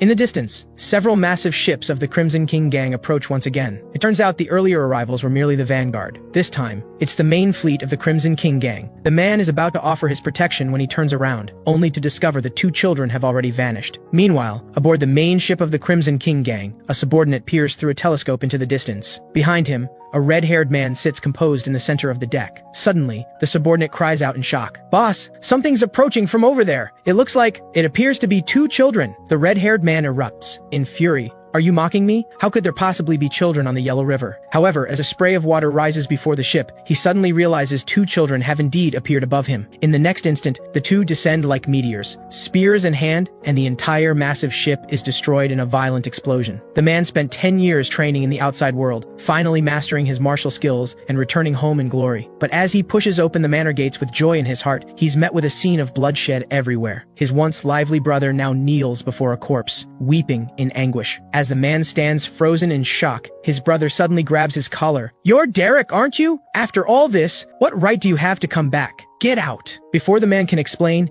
he's shoved out through the manor gates, but seeing the two frightened children outside, his brother's heart eventually softens, and he agrees to let them rest here for one night before leaving at dawn. Afterward, he prepares food for the young man and Snow. Through their conversation, the pair learns that not long ago, the youngest son of the Blackwood clan took a fancy to Owen Dong's fiancée, and because he couldn't have her no matter what he tried, he challenged Owen to a duel, and even demanded they use real swords. Who knew the guy would fight so dishonorably, using lethal techniques during the match, only to be killed by Owen's full-force counterattack. The Blackwood clan used this as justification for revenge, killing the Dong brothers one after another. The patriarch, enraged, damaged his vital energy and now lies bedridden. In 4 more days, it will be Felix's turn to die, which is why he won't let Derek enter, fearing he'll throw his life away once he learns the truth. After sternly warning Derek not to act rashly, Felix's expression suddenly softens. "But before you leave, promise me one last thing. Let father see his grandchildren." Derek is about to explain they're not his children, but Felix doesn't give him a chance to speak, turning and walking away as he talks. With things as they are, Derek can only swallow his pride and ask the two for help. Soon after, they visit the patriarch posing as his grandchildren. Following the principle of seeing a favor through to the end, the young man even has Snow use her internal energy to help heal him. As the energy transfer completes, the patriarch jolts awake from his coma. He mutters to himself as he moves aside and picks up a longsword. "It's the Blackwood clan. I must eliminate those who killed my sons." With that, he swings his sword at the young man, but just as it's about to make contact, he suddenly stops, the blade hovering above his head. "I had a dream where you rode back on a tiger and tore the Blackwood clan apart, but looking now, it seems you've brought back a dragon instead. Even if you try to hide it,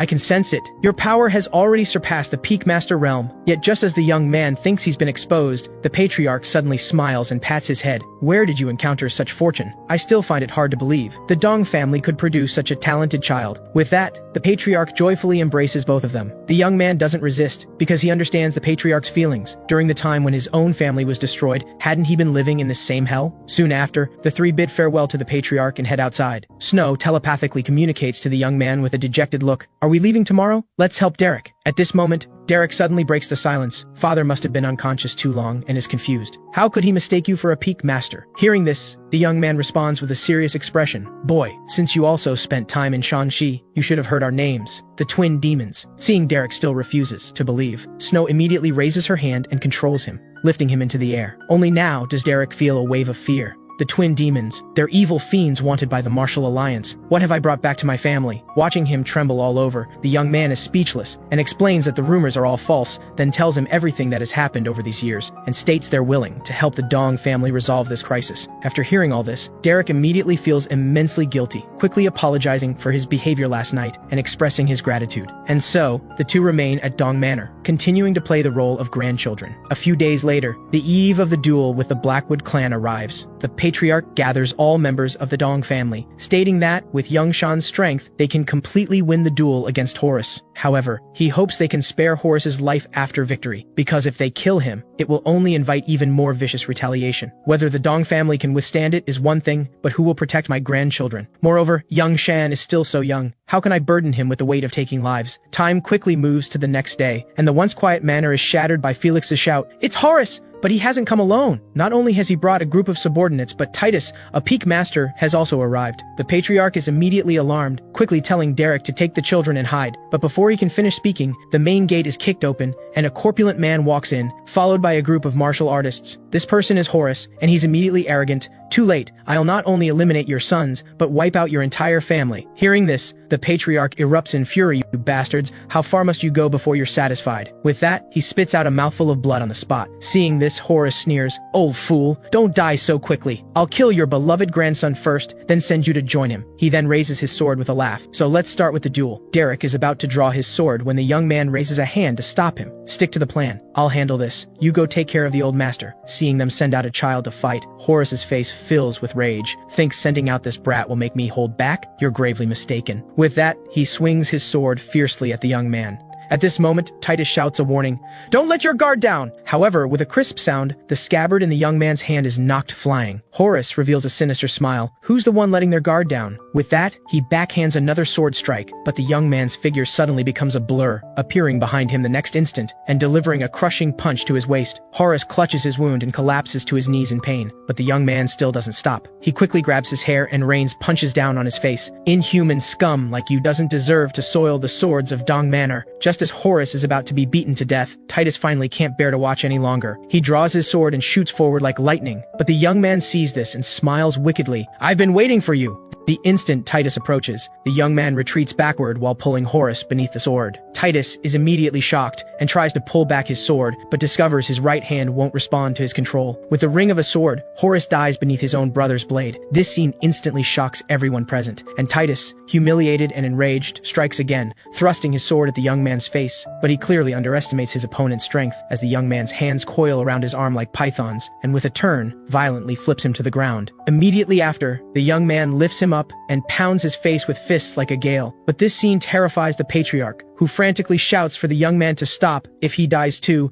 the Blackwood clan will definitely retaliate with full force. Hearing this, the young man finally stops. "I understand." Then one last punch. With that, the young man suddenly strikes, but this punch carries tremendous force, sending Titus flying several meters away. "He's dead!" someone in the crowd shouts, and the disciples flee Dong Manor in terror. Felix is equally frightened by this scene and urges the patriarch to immediately order an evacuation. But the patriarch smiles with relief. "That was the most satisfying moment of my life." With that, he issues the order to defend the Dong family to the death and tells Derek to quickly take the two children and leave. But hearing this, Derek immediately refuses. "There's no need to flee!" Actually, the strongest in the Celestial Gate sect isn't young Shan, but his sister Snow. These words nearly infuriate the patriarch. "This is no time for jokes. Take the children and go quickly. That's the only way the Dong family has a future." But before he finishes speaking, a powerful aura suddenly sweeps over them. Everyone looks closely and discovers this aura is actually coming from Snow. Is this sword chi? No, this isn't sword chi at all. This is sword aura. Only now does the patriarch realize that he hasn't sensed any presence from her. Not because Snow hasn't learned martial arts, but because her realm has reached a level beyond his comprehension. With this revelation, everyone in the Dong family is overjoyed, and Snow is treasured beyond measure, while the young man is neglected, becoming a servant who massages Snow's legs and back. Time quickly moves to nightfall, but the Blackwood clan still hasn't come for revenge, making the young man and others impatient, so they decide to go find them personally. Derek worries about him facing danger alone and tries to dissuade him, but the young man interrupts. "You should have heard the legend of the Shadow Demon, right? He brutally beat the Transcendent Realm Master Cedric Crane to death, but in fact, the one who ended his life was me." Derek tries to say more, but is sternly rebuked by the young man. "Don't try to stop me. There's only one way for Dong Manor to survive, and that's to completely erase the Blackwood clan from the martial world." Meanwhile, Patriarch Blackwood has already gathered the clan's top fighters and is on his way. His face is filled with fury, vowing to eliminate every living soul in the Dong family tonight. However,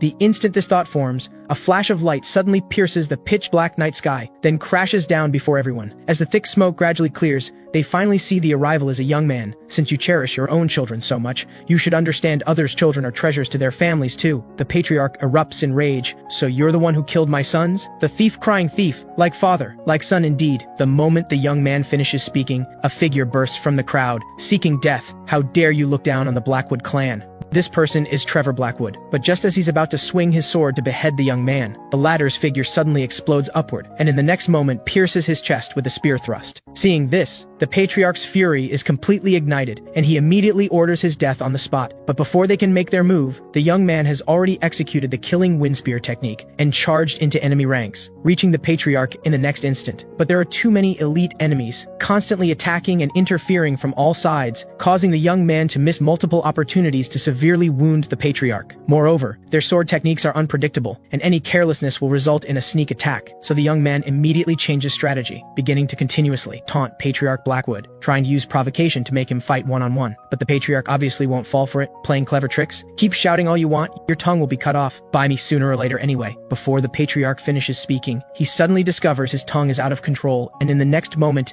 is yanked to the ground by an invisible force. Looking up, he finally notices a girl has appeared before him. "You said you'd cut off my grandpa's tongue?" The young man sees Snow has arrived, and points to the martial artist nearby, saying, Don't hold back. Show them your true power. The moment the young man finishes speaking, Snow's figure instantly becomes a blur. She passes through the crowd like a phantom, and screams erupt everywhere she goes. The patriarch is about to turn to see what's happening, but the young man has already closed in. Still have the mind to worry about others? Your opponent is me. The patriarch is already extremely furious, and hearing this makes his fury ignite even more. So he immediately engages the young man in battle. After exchanging several moves, the patriarch suddenly kicks up dust to blind the young man, then thrusts his sword forward fiercely. But unexpectedly, the latter reacts extremely fast, dodging the sword like the wind while simultaneously leaving several wounds on his opponent with the spear in his hand. Seeing this, the patriarch burns with even more rage, immediately using his full strength to swing his sword at the young man. However, seeing this, the young man remains completely calm. The instant the sword falls, he swiftly raises his spear to block it, and uses skillful technique to neutralize this powerful force, then suddenly swings his spear to thrust at the patriarch. This is the brilliance of the Lu family spear art, redirecting force. The patriarch has no time to dodge, suffers critical injuries, and collapses completely to the ground. Meanwhile, Snow has also taken down all the martial artists. At this moment, the patriarch trembles as he looks up at the young man. He knows he cannot escape death and can only beg the young man to spare his remaining sons. But the young man remains expressionless. When you cruelly killed others' children, you should have known this day would come. The patriarch kneels on the ground weeping bitterly, continuously pleading for mercy. But the young man ignores him and calls Derek, who's been waiting nearby. They haven't realized their mistakes. They just know they're about to die. If you want the Dong family to survive, remember what I told you. I'm leaving them to you to deal with. Having said this, the young man turns and leaves with Snow. They haven't gone far when screams begin echoing continuously behind them. Clearly, Derek showed no mercy. He completely erased the Blackwood clan from the martial world. Just moments ago, after the Blackwood clan was completely destroyed, the young man and others bid farewell to Dong Manor, preparing to head to Shaolin. But their knowledge of Henan is limited, and it's inconvenient to gather intelligence in these bodies, so they brought Derek along, having him go ahead to gather information. 2 days later, the young man and Snow arrive at Baihua County. Because Snow has been eating and drinking lavishly along the way, their travel funds are now running low. Just as the young man is troubled by this, the commotion by the roadside catches his attention. He sees a burly man wearing a strange mask, standing in a circle shouting loudly, "Anyone who can knock me out of this circle gets 1 tael of silver." As soon as he finishes speaking, someone steps forward, and after confirming it's 1 copper coin per punch, he dumps out all his spare change. Then a sinister smile appears at the corner of his mouth, and he swings a fierce punch at the burly man's chest. But when this punch lands, the burly man's figure doesn't budge an inch. Refusing to believe it, the person sinks his chi to his energy core, charges both fists, and throws several more punches. But the burly man still doesn't move at all. The onlookers are stunned speechless. The young man is also somewhat surprised. Although he always puts on a pained expression, he hasn't actually suffered any damage. This person must be a master. At this moment, Snow says with a smile that it looks fun and tells the young man to try too. The young man is puzzled. If it's so fun, why don't you go yourself? Unexpectedly, hearing this, Snow blushes and says she's too shy. Meanwhile, the burly man also shouts that he'll accept one last challenger. No choice. Their funds are nearly depleted anyway, so there's no harm in trying. So the young man takes out his last 2 copper coins and approaches the burly man. He can tell this person has trained in the iron body technique, and his own martial arts happen to be well suited to counter this. As the young man completes his energy circulation, he suddenly executes a cosmic palm strike. This palm strike appears as soft as cotton, yet causes the burly man to instantly retreat backward, barely managing to stop at the circle's edge with all his strength. However, before he can catch his breath, the young man delivers another palm strike and closes in. Even with the burly man blocking with full force, he's still pushed just outside the circle. Seeing this, the crowd erupts in cheers. Although the burly man is somewhat annoyed, he still keeps his word and hands over 1 tael of silver. Snow applauds admiringly with continuous praise. But just as the young man prepares to leave, the burly man suddenly telepathically communicates, "Who are you? There's almost no master in Henan I don't know,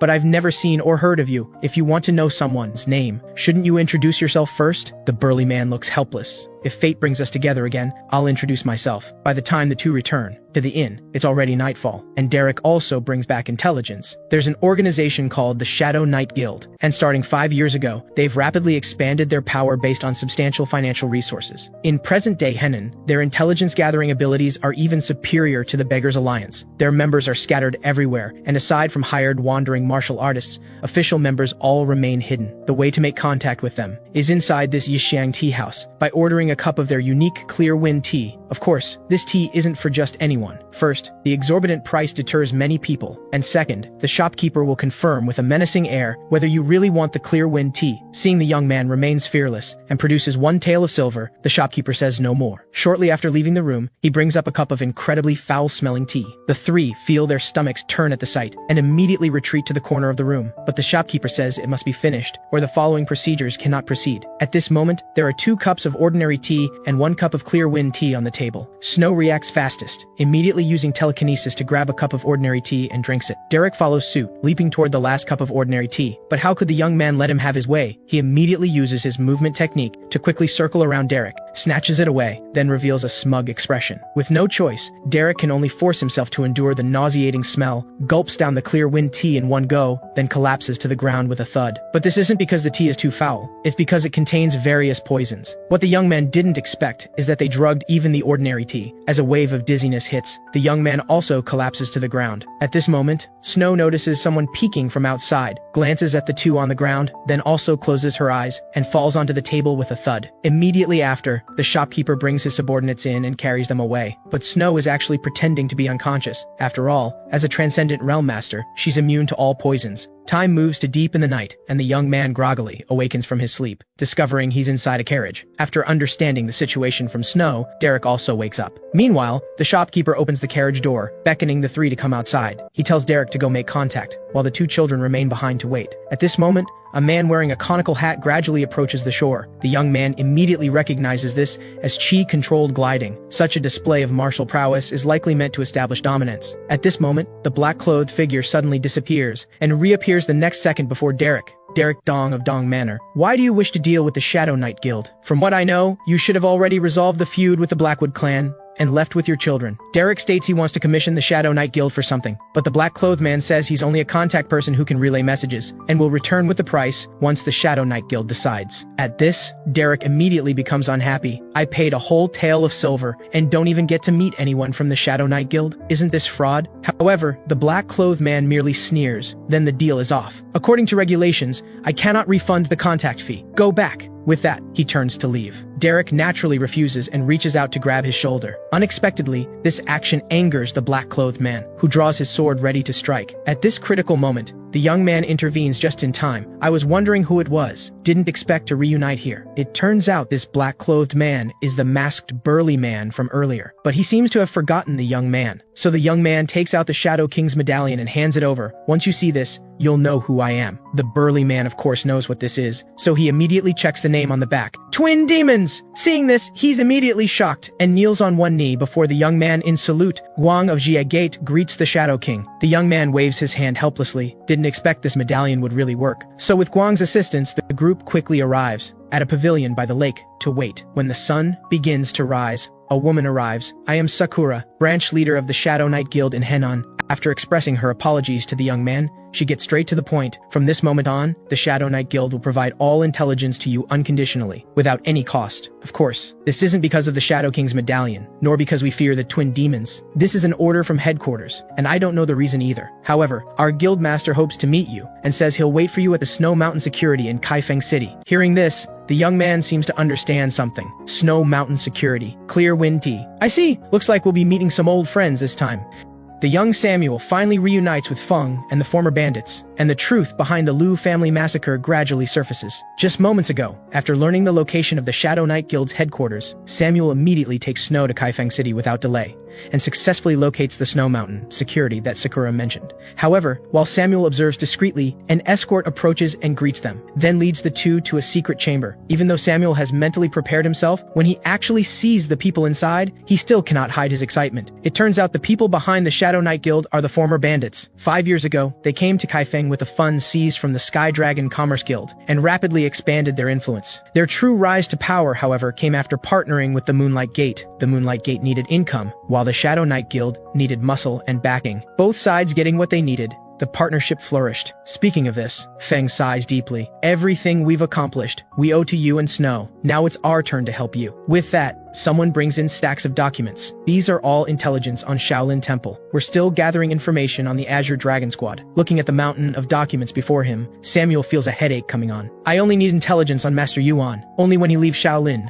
will I have a chance to meet him. The moment Samuel finishes speaking, Fang indicates this is unlikely, because Master Yuan is now imprisoned in the Penance Cave. The Penance Cave is a prison for monks who broke the rules or captured villains. However, according to intelligence, Master Yuan entered the Penance Cave voluntarily. Hearing this, Samuel's headache worsens. If he's truly locked inside, there may be no chance of meeting him. After all, Shaolin isn't a place you can easily break into, unless you shave your head and sneak in, right? The moment Samuel says this, Feng suddenly stops gathering intelligence and stares intensely at Samuel without saying a word. You're not seriously thinking of making me shave my head, are you? Shortly after, Snow returns to the security agency with a happy expression, but Samuel takes a while to force out a smile, saying he wants to take Snow into the city today. The innocent Snow doesn't notice anything wrong, and excitedly agrees immediately. So, throughout the following day, Samuel satisfies all of Snow's requests. Only when returning to the agency does Samuel reveal his purpose. Grandpa wants to ask you for a favor. At this moment, Snow is still excited, and agrees even before Samuel finishes speaking. And so,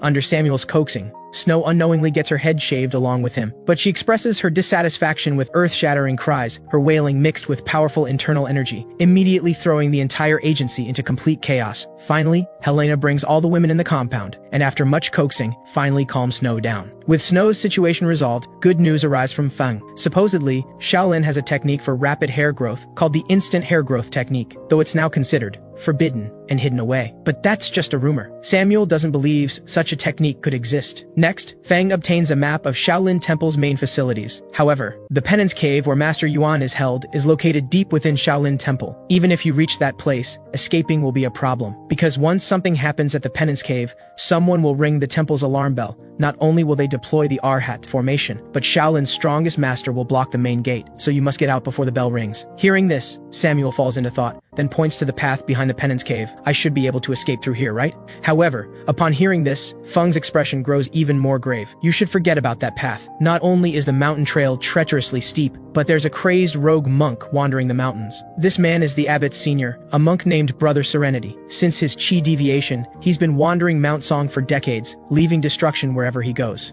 Samuel has heard this name before. Back when he roamed the martial world, Brother Serenity had already reached the transcendent realm, and was ranked among the world's top 10 masters. To think such a powerful warrior would suffer chi deviation. Fate is truly unpredictable. Though we can't confirm if he's still in the mountains, you should still avoid that area. Steering clear of that deranged monk is the wisest choice. Time quickly passes, and 4 days later, Snow Mountain security escorts a Buddha statue to the outside of Shaolin Temple, and when the gatekeeping monks hear it's a gift from Chanyang Temple, they quickly lower their guard. Hidden inside the statue, Samuel and Snow seize this opportunity to sneak into Shaolin Temple. Over these 4 days, Samuel has memorized the map thoroughly, and their disguises allow them to easily pass through multiple security lines. As the two pass by the Grand Buddha Hall, Samuel notices the Buddha statue here has been split in half. Could the rogue monk have broken in? But with urgent matters at hand, Samuel has no time to ponder, and takes Snow toward the Penance Cave. But at this moment, a young monk suddenly appears and blocks their path. What are you doing? Don't you know novice monks aren't allowed here? Seeing Snow's confused expression, the young monk seems to realize something and begins circling them for a closer look. Just as he senses something is wrong, Samuel swiftly strikes his pressure points, knocking him out. To avoid leaving traces and being discovered, Samuel has to carry him along, and moments later, successfully reaches the destination. Just as the intelligence indicated, 18 Arhats lurk in the surroundings. Though Snow's abilities are sufficient to break through the Arhat formation, once the bell rings, all of Shaolin will be on alert. At this moment, Samuel devises a plan and tells Snow to wait there, then carries the young monk and rushes to the cave entrance with an anxious expression. The guard sees this, his expression turning hostile as he questions them. What are you doing here? Don't you know this area is restricted? Samuel looks panicked and lays the young monk on the ground. He suddenly stopped breathing. The guard falls for the trick, immediately pushing Samuel aside to examine him. But at this moment, Samuel suddenly kicks him in the throat, instantly causing the guard to lose consciousness and collapse. Your vaunted 18 Arhat formation loses half its power with even one person missing. The moment Samuel finishes speaking, over a dozen figures suddenly leap out from the surroundings. But Samuel anticipated this and shouts at the top of his lungs, "Snow!" The moment he speaks, an incredibly fast figure instantly appears among the Arhats, and the next moment sweeps through them like a whirlwind, forcing everyone back. Seizing this opportunity, Samuel stomps hard on the guard's face in front of him, then leaps into the air. After instructing Snow to guard the cave entrance, he dashes into the cave.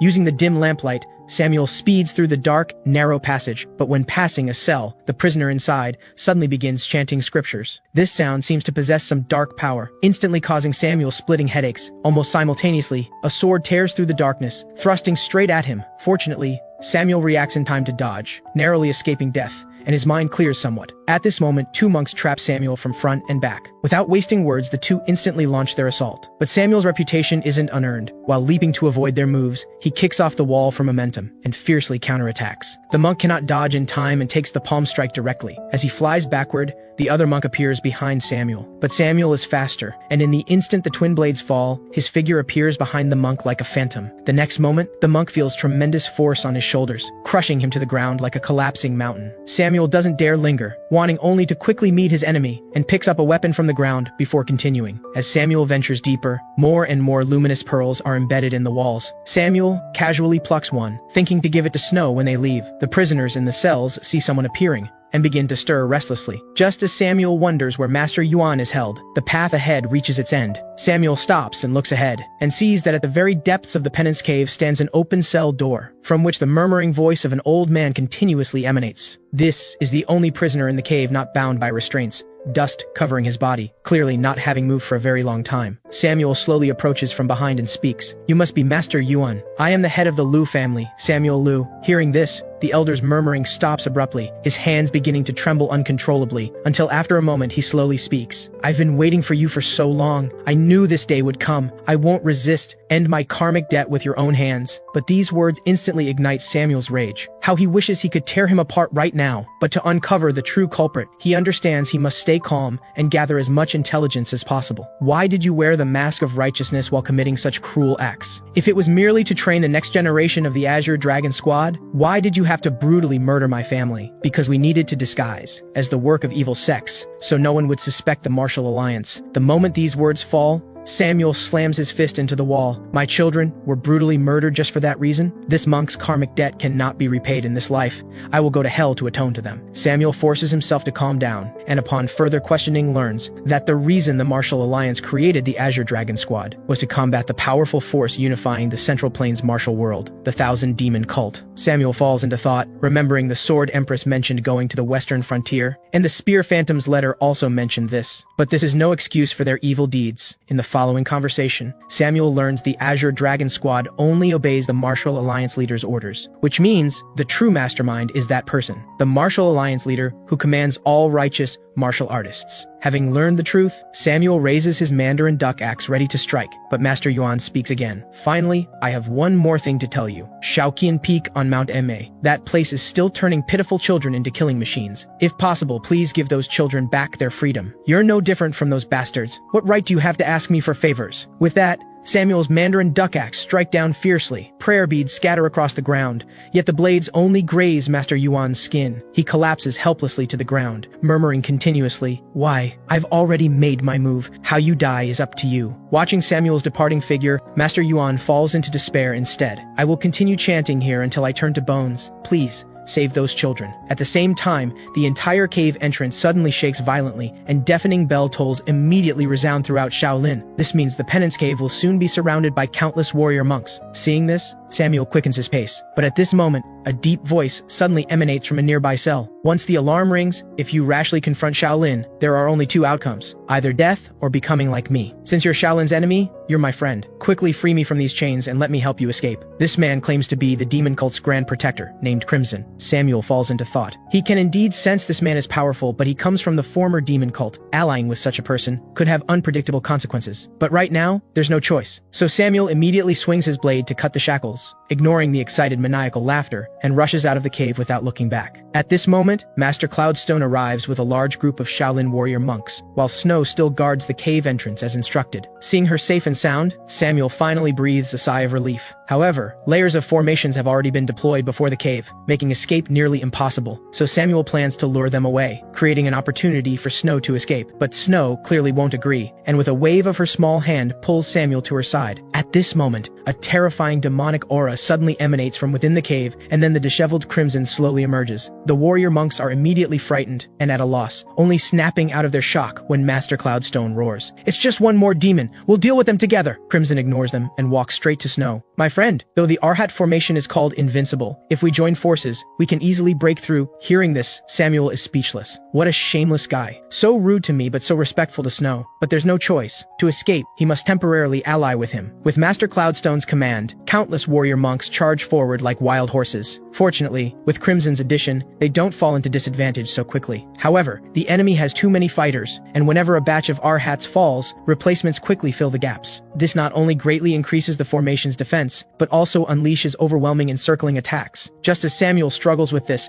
Crimson uses his body as bait, drawing a large group of warrior monks to himself. Then his demonic aura suddenly swells, and the next moment explodes like a balloon. Now's our chance. Hearing this, Snow instantly understands and immediately unleashes a killing wind spear toward that direction. The powerful chi burst from this strike, instantly blasts open a gap in the Arhat formation, and the three seize this opportunity to rush through. During their escape, Crimson notices Snow never kills the pursuers and asks, puzzled, "Why do you always hold back? Why not just snap their necks? We can leave without killing, so there's no need." This confuses Crimson even more. From what they say, you should be a notorious demon in the martial world. Why pity these people? Could the side effects of rejuvenation have affected your mind? Hearing this, Snow angrily responds, "I haven't had any rejuvenation." While Crimson is surprised, Samuel suddenly shouts, "Stop," and blocks the two. "We're almost at the main gate. Why stop?" Seeing Crimson's unreasonable attitude, Samuel doesn't explain much, only telling him there's another exit behind the Penance Cave, but this route requires returning to the Penance Cave. Crimson thinks Samuel has lost his mind, leaves behind the word coward, and turns to leave alone. The reason Samuel chooses to risk returning is because he remembers Feng saying once the alarm rings, Shaolin's strongest master will block the main gate, but Crimson doesn't know this, and is now smugly pleased someone is helping draw away pursuers. However, when he reaches the main gate, he finds a figure already waiting there. Seeing this, Crimson is somewhat displeased. "Only one person? Are you underestimating me?" But little does he know, the one he's about to face is Shaolin's strongest, one of the martial world's top 10 masters, Master Radiance. On the other side, overwhelming pursuers have arrived. Just as Snow is about to resist, Samuel grabs her and flees to the side. This path is blocked by a massive temple building, but with nowhere else to go, Samuel can only blast through the wall with a palm strike and calls Snow to crawl through. Moments later, the pursuers arrive, but looking at the hole before them, the warrior monks don't dare enter rashly, because this is the scripture pavilion where secret manuals are kept. Unauthorized intruders will have their limbs and meridians broken and be expelled from Shaolin. Meanwhile, Samuel looks at the array of superior martial arts around him, and though he wants to stop and look, there's no time, so he can only quickly escape from the other side of the scripture pavilion. Seeing this, the warrior monks chase after them, shouting, "They've stolen martial arts manuals." Hearing this, Samuel is furious. These damn monks are slandering us. But when he turns around, he finds Snow sneakily holding 2 manuals. Samuel is shocked speechless. "What manuals did you steal? Quickly, let Grandpa see." Samuel reaches out to take them, and finds one is the instant hair growth technique. Isn't this the technique Feng said could rapidly grow hair? Such a manual actually exists. The other manual is called the 100-Pace Divine Fist, which, when mastered, allows releasing fist wind to strike distant enemies. It's also a superior technique only a few monks can cultivate. Samuel smiles and tucks the manuals into his robe, praising Snow for her excellent choices. At the same time, a narrow passage covered with thorns appears ahead. This must be the path to behind the Penance Cave. Once through here, they can leave Shaolin. But just as Samuel is about to enter, several figures suddenly drop from above. Samuel focuses and sees. The arrivals are the 4 guardians of Shaolin, it's said when the 4 join forces, they can even subdue transcendent realm masters. At this moment, hundreds of pursuers behind them are about to arrive, and the odds of forcing through are nearly 0. "I'll have to gamble." So Samuel immediately pulls out the manuals and shouts loudly, "If you don't move aside, I'll tear up these 2 manuals." Unexpectedly, this trick works. The 4 guardians immediately lose their composure. Samuel seizes the opportunity and pulls Snow in. Master Cloudstone arrives and sees this scene, becoming furious. "You fools! If the manuals are lost, we'll just print new ones. Hurry and pursue them. But this area has always been forbidden, and if we encounter that person, we'll all lose our lives. Stop being cowards. This is disgraceful. If anything happens, I'll take responsibility. Go catch those demons." With Master Cloudstone's command, a large group of warrior monks follow closely behind. Seeing this, Samuel's head throbs. He knows he must make a choice now, so he immediately takes out the manuals and hands them to Snow, and tells her they must split up from now on. Snow naturally doesn't want to, but with Samuel's repeated persuasion, plus the temptation of luminous pearls, Snow agrees to leave via another path, and says she'll definitely try hard to draw away the pursuers. However, shortly after Snow leaves, Samuel lifts his robe, revealing a terrifying palm-shaped wound, and drips his blood along the roadside. Soon, the pursuers reach this fork, and as expected, they follow the direction of the blood trail. Samuel continues up the mountain path, and soon reaches a cliff edge. The 4 guardians have now arrived behind him. If he can cross this cliff, he can successfully leave. But just as Samuel rushes toward the cliff edge, something suddenly appears underfoot and trips him. Fortunately, he reacts quickly and grabs the cliff wall, avoiding falling to his death. "But what tripped me? What is it?" As Samuel wonders, this oddly shaped egg suddenly starts moving, gradually revealing a pair of vacant crimson eyes. The next moment, this egg instantly bursts from the ground and lands in front of Samuel at incredible speed, continuously chanting obscure incantations. Samuel thinks to himself, I actually ran into this guy, the most dangerous being in Shaolin Temple, the rogue monk who suffered chi deviation. Brother Serenity. He instantly recognizes Samuel as a rejuvenated elder, but for some reason doesn't kill him. Instead, grabbing Samuel and saying, Brother, don't move around. Samuel tries to resist but finds he cannot move at all. At this moment, Brother Serenity suddenly turns back angrily. I already told you, never step into my home again. Before he finishes, 4 figures appear together in the forest. The 4 guardians who came to pursue Samuel. You've long lost the right to stay at Shaolin. If you still remember the abbot's warning, release that demon and leave on your own. Brother Serenity clenches his right fist and responds angrily, Before I find my treasure, I won't leave this place. Seeing Brother Serenity has gotten serious, the 4 guardians can only retreat for now. After they leave, Brother Serenity turns to ask Samuel in his arms, Brother, what should we play next? Cold sweat pours down Samuel's face. He knows if he says one wrong word, he'll die instantly. Before going to Shaolin, Feng mentioned something. Legend has it that Master Tripitaka, who once visited Tianzhu Kingdom, brought back a supreme martial art and sealed it along with the ash dragon that guards it in the returning flame cave of Mount Song. This is a legend no one believes, but one person is obsessed with it, Brother Serenity, who fell into madness searching for this martial art. Thinking of this, Samuel immediately responds, Then let's play a treasure hunt game. Brother Serenity freezes. You know where my treasure is hidden? Of course. Wait here and I'll get it for you. But hearing this, Brother Serenity suddenly flies into a rage. Liar! You're a bad brother! With that, Brother Serenity throws a fierce punch, but at this critical moment, a familiar face suddenly appears in Samuel's vision. Snow has come. She kicks Brother Serenity in the head, and the instant he turns to counterattack, she swiftly changes direction and slams a fist into his chest. With a thunderous boom, the massive impact penetrates Brother Serenity's body, instantly shattering a distant mountain peak. However, after this strike, Brother Serenity still stands unharmed in place. Samuel recognizes this instantly. The muscle transformation scripture, Shaolin's greatest martial art left by Patriarch Bodhidharma. Snow is also shocked, immediately retreating and shouting loudly, Release my grandpa! That won't do. He still needs to hunt for treasure with me. Samuel knows if this continues, even Snow will be dragged into danger, so he quickly thinks on his feet and shouts loudly, The reason you can't find the returning flame cave is because the entrance is hidden within a formation. Hearing this, Brother Serenity indeed quiets down, and Samuel isn't lying. After all, if he searched for decades without finding the entrance, this is the only possibility left. Samuel asks Brother Serenity to put him down and speaks to him seriously. Inside the returning flame cave, a spirit creature called the Ash Dragon guards the martial art, and our family possesses a legendary weapon made from a divine beast's spirit core, the Fire Dragon Spear. As long as it approaches where the Ash Dragon is, it will definitely react. That's how I caught the blue-eyed demon wolf back then. Hearing this, Brother Serenity becomes extremely excited. Where is the Fire Dragon Spear now? It's the Lu family's heirloom treasure. Naturally, I can't just show it to you. Unexpectedly, upon hearing this, Brother Serenity actually kneels down on the spot, crying and saying he really wants the treasure. Seeing Samuel still unmoved, he immediately stands up and jogs behind him, comes to a tree and starts digging with his hands, and moments later, pulls out a box excitedly. I took this from the abbot. I'll give you this. Samuel is somewhat shocked. This is Shaolin's secret treasure, the Supreme Restoration Pill, the world's finest spiritual medicine, but he doesn't dare trust Brother Serenity easily. If we bring the Fire Dragon Spear, what if you kill us and take it? If you want to prove your sincerity, feed her the Supreme Restoration Pill first. Seeing Brother Serenity's doubtful expression, to dispel his concerns, Samuel says he'll stay here and let Snow go alone to get the Fire Dragon Spear. Hearing this, Brother Serenity finally hands over the box. After Samuel receives the pill, he immediately puts it in Snow's mouth. As the pill enters her body, powerful energy instantly circulates through her meridians, and Snow immediately sits down to cultivate. But after just a moment, she discovers her internal energy is dissipating rapidly. This is because after taking spiritual medicine, one can only absorb 50% at most. The energy that can't condense in the Dantian dissipates directly, but with a transcendent Realm Master's assistance, the result would be completely different. So, at Samuel's pleading, Brother Serenity moves behind Snow. With his intervention, powerful energy waves instantly envelop Snow, slowly guiding her to another realm. After taking Shaolin's Supreme Restoration Pill, Snow breaks through again, her realm actually reaching the peak of Transcendent Realm. At this moment, she feels endless power within, and her internal energy has reached 5 full cycles. And this is all thanks to the rogue monk's help, as the Supreme Restoration Pill that normally only allows 50% absorption was completely absorbed by Snow with his assistance. Watching the rogue monk jumping with joy, Samuel doesn't intend to go back on his word, so he immediately tells Snow to go back and get the Fire Dragon Spear. The moment he finishes speaking,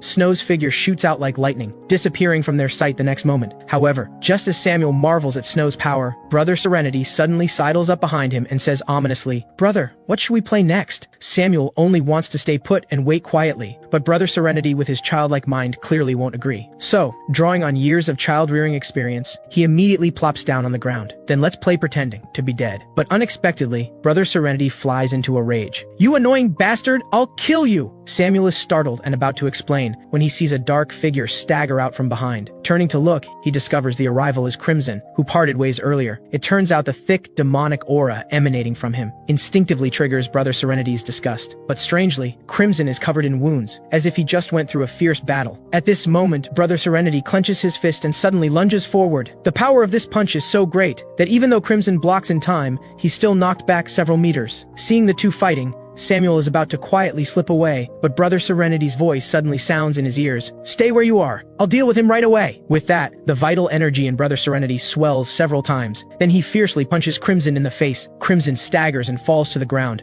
Understanding that in his severely injured state, he's no match for Brother Serenity, so he shouts at Samuel, "You brat! What are you standing there for? Hurry up and help!" These words immediately terrify Samuel, because if the rogue monk misunderstands that he's allied with Crimson, even 100 lives wouldn't be enough. So he quickly states he doesn't know him. Seeing this, Crimson is consumed with rage and about to attack Samuel. But Brother Serenity kicks him in the face first. "You damn demon! Trying to slander my brother!" With that, Brother Serenity leaps up and catches up to the flying Crimson, both palms striking his face, instantly knocking him unconscious. Samuel just breathes a sigh of relief when he suddenly realizes a problem. Who injured Crimson so badly that he fled here? The moment this thought occurs, a figure slowly emerges from the forest. Seeing the person's appearance clearly, shock appears on Samuel's face. About 40 years ago, there was a powerful monk who dominated the martial world. When Samuel was preparing to retire from the martial world, he had the fortune of seeing that face at the Martial Alliance. He is one of today's top 10 masters, Master Radiance. He speaks to Brother Serenity with a serious expression. "Have you still not escaped your inner demons, Master? I already told you never to trespass in my home." Master Radiance sighs helplessly, then points at Samuel. "I'm not here to fight with you today, Master. Just hand over that demon, and I'll leave." Just as Samuel thinks he's done for, Brother Serenity kicks the unconscious Crimson over. "Here's the demon. Take him, but don't touch my brother, or don't blame me for killing you." Master Radiance looks completely puzzled and questions why he's protecting a demon. Brother Serenity extends his hand protectively in front of Samuel. "Because he's my brother!" Hearing this, Master Radiance suddenly steps forward heavily. "You don't acknowledge me as your disciple, but you recognize a demon as your brother?" Seeing this situation, Samuel's heart races, and though Master Radiance only took one step, he feels pressure like a tsunami. "I said, if you dare touch my brother, I'll kill you." Brother Serenity's roar pulls Samuel out of his fear. At this moment, both powerful warriors' auras have reached their peak. The technique they're using is the muscle transformation scripture, which only Shaolin's greatest master can cultivate. In this world, only these two have mastered this technique. If they truly fight, this place containing Shaolin's history will likely be destroyed by them. However, moments later, Master Radiance is the first to withdraw his aura. "I'll take my leave today, but I won't forever allow you to rampage like this." With that, Master Radiance turns and leaves. Seeing this, Brother Serenity excitedly cheers. "Excellent! I won again!" Time quickly comes to late night, and the two sit resting by a campfire when Brother Serenity suddenly stands and looks toward the cliff. "She's coming!" Before he finishes, Snow's figure instantly emerges from below the cliff, then lands steadily behind Samuel. This scene stuns him, but not because of Snow's skills, but because her hair has completely grown back. Snow explains proudly, "Because on the way back, I read the borrowed book, and while Uncle Feng was getting the spear, I tried it, and surprisingly, my hair really grew back. Grandpa should try it when we get back." Samuel is about to respond, but Brother Serenity starts urging them to bring out the legendary weapon. So Samuel has Snow hand over the fire dragon spear, but after Brother Serenity receives it, he looks displeased. "You keep it. This spear doesn't recognize me as its master." Samuel takes the fire dragon spear and hands it to Snow, telling her to try channeling internal energy into it. Unexpectedly, the next moment, the spearhead suddenly begins humming. That's the spear's cry. It's said only when master and weapon become one. Does it make such a sound? Brother Serenity makes this observation, not expecting he'd actually hear the fire dragon spear resonate. And so, the three follow the fire dragon spear's guidance, searching the deep mountains for the ash dragon's hiding place. However, the group searches until dawn, combing through the entire back mountain, without finding a single clue. But just as Snow suggests they rest for a bit, the spearhead suddenly erupts with intense resonance, then slowly drags Snow toward the rear. While Samuel is shocked, Brother Serenity suddenly bursts out laughing maniacally and dashes forward, shouting, "Found it!" The two follow closely behind, finally stopping before a cliff, and before them stands a magnificent waterfall. Without a word, Brother Serenity throws a punch into the void. Fierce chi instantly penetrates the waterfall, blasting open a gap. A phantom gate formation was indeed set up here. Before the two can react, Brother Serenity laughs madly and rushes in first. Samuel explains to Snow about the treasure hidden in the cave. However, while the two are talking, a tremendous sound suddenly erupts from within the cave. The next moment, Brother Serenity's figure comes flying out, crashing heavily in front of Samuel. His body is covered in wounds. If not for cultivating the muscle transformation scripture, he'd likely be dead. At this moment, his weak voice comes. "It hurts, brother. There's a bad dragon beast inside that hit me." This shocks Samuel immensely. Could it be that after all these years, the ash dragon has grown into a divine dragon beast? If so, we must leave immediately. But when Samuel turns around, he finds Snow has already leaped into the cave. Master Tripitaka's treasure is mine. Hidden in the mountains behind Shaolin Temple is a divine dragon beast. Brother Serenity, a transcendent realm warrior, is defeated instantly. Yet witnessing this scene, Snow rushes into the cave without hesitation. Master Lu tries to stop her, but it's too late. With no other choice, he charges in after her. But upon entering the cave, he discovers that the dragon beast is also severely wounded. Snow knew the situation before entering. At this moment, the dying dragon suddenly opens its eyes. Snow shows no fear and shouts at the top of her lungs, "Hand over the treasure!" The dragon is completely enraged and immediately opens its gaping maw to attack. Fortunately, both react quickly and press against the wall, barely dodging the strike. The dragon crashes hard into the wall. Seizing this opportunity, Snow immediately counterattacks. However, its scales are incredibly hard beyond imagination. In just a few breaths, Snow attacks dozens of times, yet fails to leave a single wound on its body. The dragon now recovers and swings its tail towards Snow's back. Although, with Master Lu's warning, Snow blocks in time, she's still sent flying out of the cave by the powerful impact. The dragon's massive body follows immediately. It opens its gaping maw and swallows Snow whole. This scene terrifies Master Lu behind her, but when he focuses his eyes, he discovers Snow has appeared on top of the dragon's head. She dodged at the instant of attack. At this moment, Snow gathers all her internal energy and strikes with a palm. The power of this strike is so great that it leaves the dragon momentarily stunned. Snow seizes the chance and tosses the fire dragon's spear to Master Lu. Then she grabs the dragon's whiskers tightly with both hands and pulls upward. The dragon roars in agony. Master Lu understands instantly and says, "Since we can't break through those steel-like scales, let's give you a taste of fire." With that, he unleashes a killing wind spear strike. Intense flaming chi pierces through the dragon's entire body. After a violent explosion, the divine dragon beast collapses to the ground. Yet even so, Master Lu still feels a wave of fear. If Brother Serenity hadn't severely wounded it first, Snow and I would have been the ones to die. Meanwhile, Snow has already started searching everywhere for secret treasures. Master Lu sighs helplessly. This girl's energy is truly endless. But if the rumors are correct, there should be another treasure inside its body. With that, he approaches the dragon's mouth and begins searching. Moments later, shock appears on his face. A divine beast spirit stone actually exists. If consumed, one might gain unimaginable internal energy, and this can also be used to forge legendary weapons. As Master Lu ponders, Snow suddenly shouts excitedly, "Found it!" She then rushes over carrying a manual. She found this inside the back wall of the cave entrance. This must be the treasure left by Master Tripitaka. This is a manual called the Lion Divine Art. The first page reads, "The Lion Divine Art is a martial art that can reach the realm of Buddha. Those who master this divine art will gain enlightenment and step into the mystic realm. This means mastering this art will allow one to become unbounded by techniques, a demigod who can kill with presence alone." Master Lu continues flipping through the pages, only to discover the rest is written in ancient Sanskrit, completely incomprehensible. It seems we'll have to return to Kaifeng first and ask the Shadow Knight Guild to help decipher it. Then Master Lu looks at Brother Serenity nearby. He discovers his body has already begun healing on its own. The muscle transformation scripture must be taking effect. This man searched his whole life for the Lion Divine Art, but now he's fallen into madness and become a lunatic. Master Lu naturally won't let him learn this divine art, so after bidding him farewell, he leaves Shaolin with Snow. Returning to the Shadow Knight Guild, Master Lu learns from Captain Feng the reason for Brother Serenity's chi deviation. Brother Serenity was once Shaolin's top martial master. Though he should have inherited the position of abbot, he gave it to his junior brother, Master Tranquility, and went to challenge the great masters of the martial world, eventually becoming one of the 10 great masters. However, one time he lost to a nameless master from Tianzhu. Deep self-blame and desire for power caused Brother Serenity to be completely consumed by his inner demon. Then Captain Feng tells Master Lu that deciphering the Lion Divine Art is extremely difficult. Even now, they've only deciphered one passage, and the content of this passage is, to practice this supreme Yang divine art, one must first remove Yang energy from the body. The meaning is clear. To cultivate this martial art, one must first undergo castration. I have no interest in martial arts. Why don't you try it? After all, you already have a granddaughter. Master Lu ponders for a moment and says, actually, I have no desire to become a supreme master either. It seems this divine art was tailor-made for my Snow. With that, he reaches into his robe. There's another matter. This is the divine beast spirit stone from the dragon. Since our enemy is the Martial Alliance leader, we can't let Snow hold a bladeless spear her whole life. Before leaving Shanxi, I had a blacksmith melt the blade and split it in two, but he said only Iron Family Manor in Henan could forge this spear, and this spear has a divine beast's soul sealed within. To truly split it into two spears, we'd need to capture another divine beast. At the time, we all thought it was just a joke. We never imagined we'd actually capture a divine beast.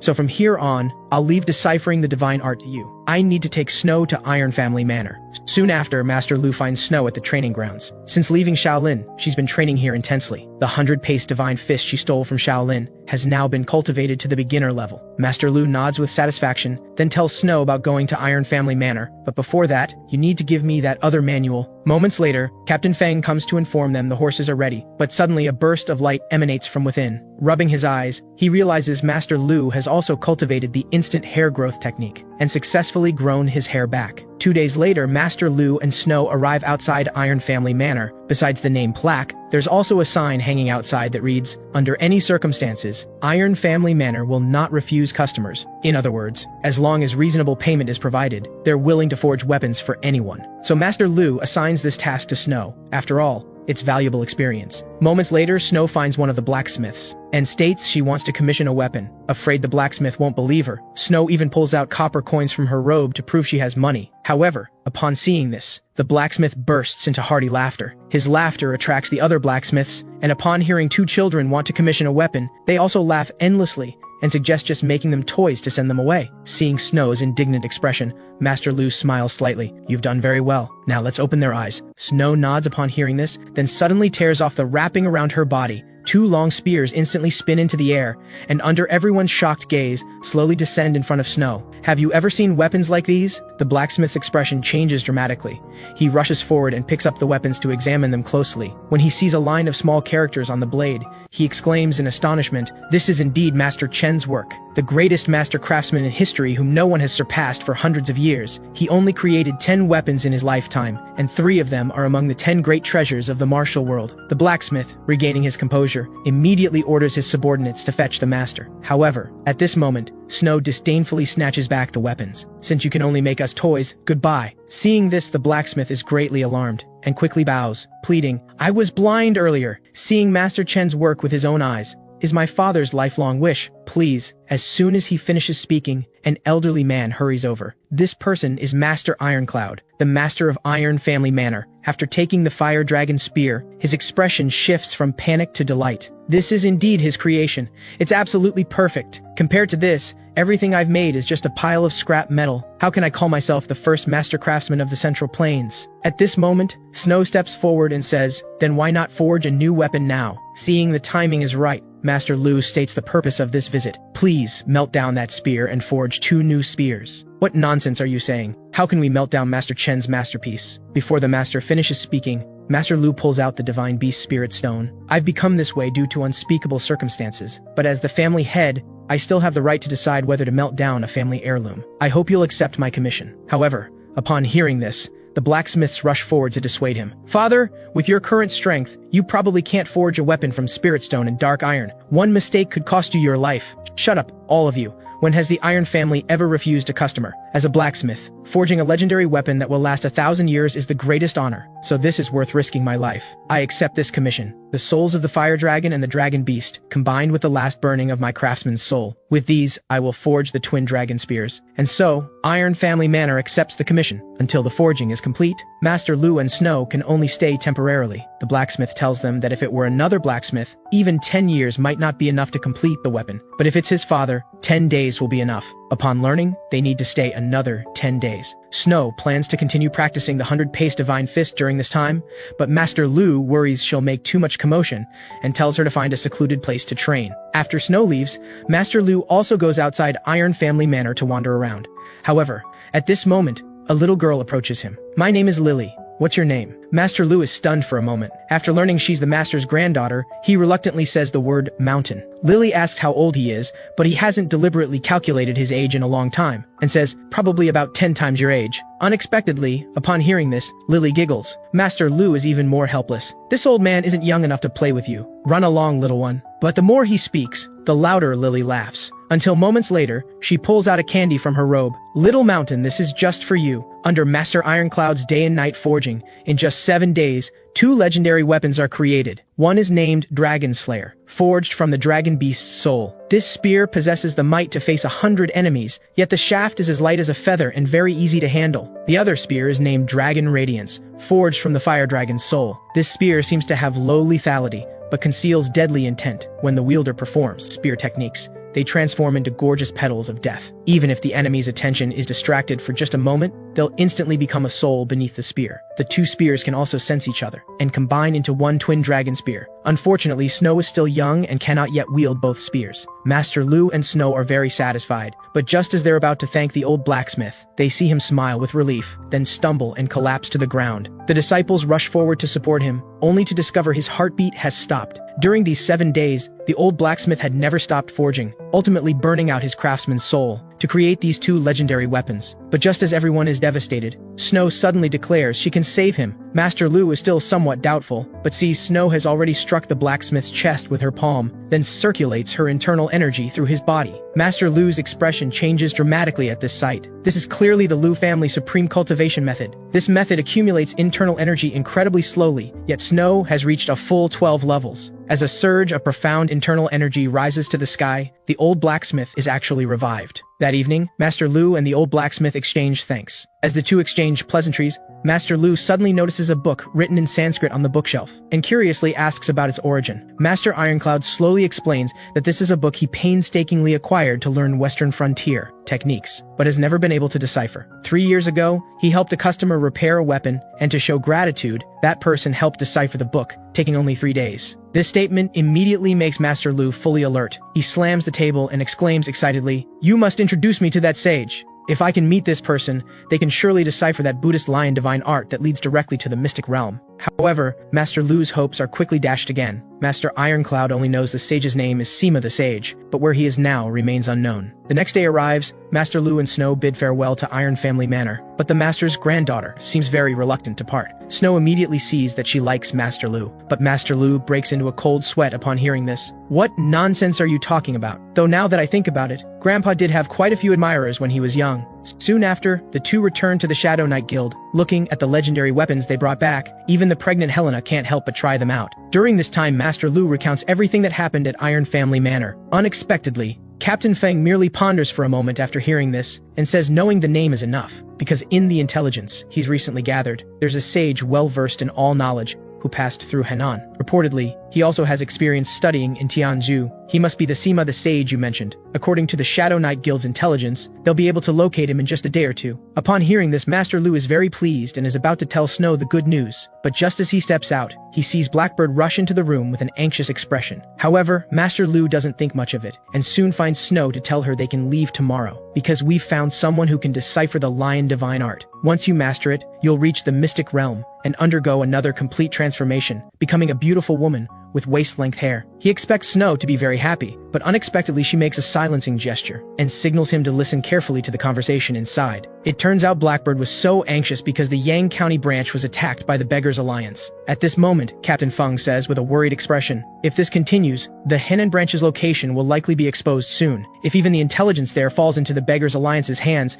the Shadow Knight Guild will be completely finished. Although Red Blossom House has Moonlight Gate's secret protection, they alone are no match for the Beggars Alliance." At this point, Hawk suggests asking Master Lu and Snow for help, but Captain Feng immediately refuses sternly. Master Lu and Snow are being hunted by the Martial Alliance. The Beggars Alliance is a member of the 9 gangs and 1 sect. How can I let their whereabouts be exposed over this matter? However, what Captain Feng doesn't know is that, at the very moment he says this, the 2 outside have already disappeared, rushing at full speed to Red Blossom House in the Henan branch. They naturally want to help the Shadow Knight Guild with all their hearts, but at the same time, Master Lu understands that if the twin demons openly protect the Henan branch under the Beggars Alliance's nose, it will only plunge the Shadow Knight Guild into greater danger. Fortunately, Master Lu has already thought of a countermeasure. That evening, inside Red Blossom House in Huaqiang County, the patrons remain immersed as always, completely unaware that danger is quietly approaching. Outside Red Blossom House at this moment, a large number of Beggars Alliance disciples have assembled. Each of them wears a fierce expression,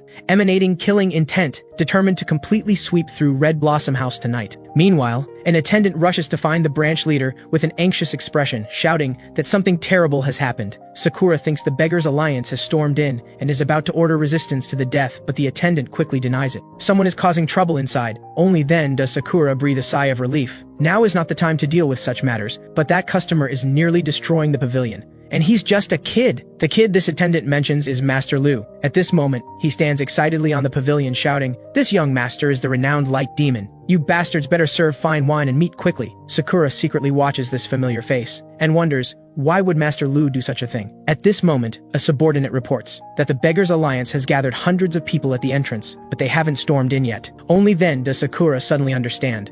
Master Lu is openly causing a disturbance at Red Blossom House, but is actually using this as a cover to secretly protect them. Those Beggars Alliance disciples fear the light demon's power, so they remain outside, not daring to enter. Meanwhile, the Beggar Hall Master is about to negotiate with the light demon when a terrifying pressure suddenly strikes from behind. Everyone turns to look and is scared speechless. Isn't this the shadow demon that everyone in the martial world fears? How did she come too? Everyone is suppressed by Snow's presence. They instinctively clear a path. Even the hall master doesn't dare say much at this moment, and can only obediently let Snow walk into Red Blossom House. It seems we can only wait until they leave. Master Lu and Snow's appearance successfully buys Red Blossom House a great amount of time, giving them the opportunity to destroy large amounts of documents, and completely transform this place into an ordinary pleasure house. To thank the two, Sakura makes an exception, and takes out a long-sealed guzheng, and personally plays an elegant piece of music for them. And so until late night, Master Lu and Snow leisurely walk out of Red Blossom House. However, at this moment, the Beggars Alliance disciples still guard outside, but they state that as long as they leave obediently now, they won't make things difficult. Master Lu responds with a mischievous smile upon hearing this. Since Red Blossom House treated us to fine wine and meat, according to martial world principles, we should do something for them in return, shouldn't we? These words completely enrage the hall master. You refuse a toast only to drink a forfeit.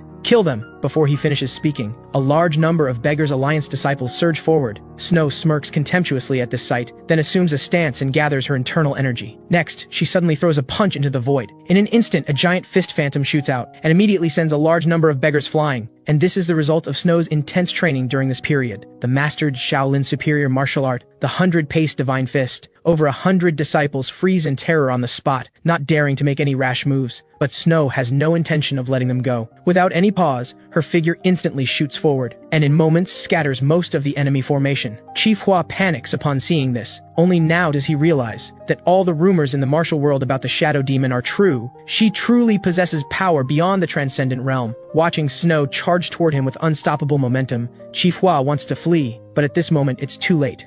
So he can only grit his teeth, pull out his staff, and meet her. But before he can make a move, Snow knocks him unconscious with one strike of her spear. The scene shifts. The two carry the chief and escape into the deep mountains. After shaking off the numerous pursuers sent by the Beggars Alliance, they finally put Chief Hua down and wake him up. Looking at the two menacing demons before him, Chief Hua is immediately scared out of his wits. He turns and flees in panic, but Snow catches him with telekinesis. At the same time, Master Lu pulls out a red-hot dagger and slowly approaches. Chief Hua knows he can't escape death, and simply starts cursing at the top of his lungs. But the next second, the scalding dagger lands on the scar on his forehead, and Snow immediately applies herbal medicine to it. If not treated immediately, the wound could easily get infected, so you better behave. From now on, answer whatever I ask. Understand? Don't think you'll get any information from me. If you're going to kill me, do it quickly. Upon hearing this, Master Lu smirks contemptuously. Since you're so eager to die, I'll grant your wish. With that, he raises his spear and thrusts fiercely. Chief Hua shouts excitedly upon seeing this.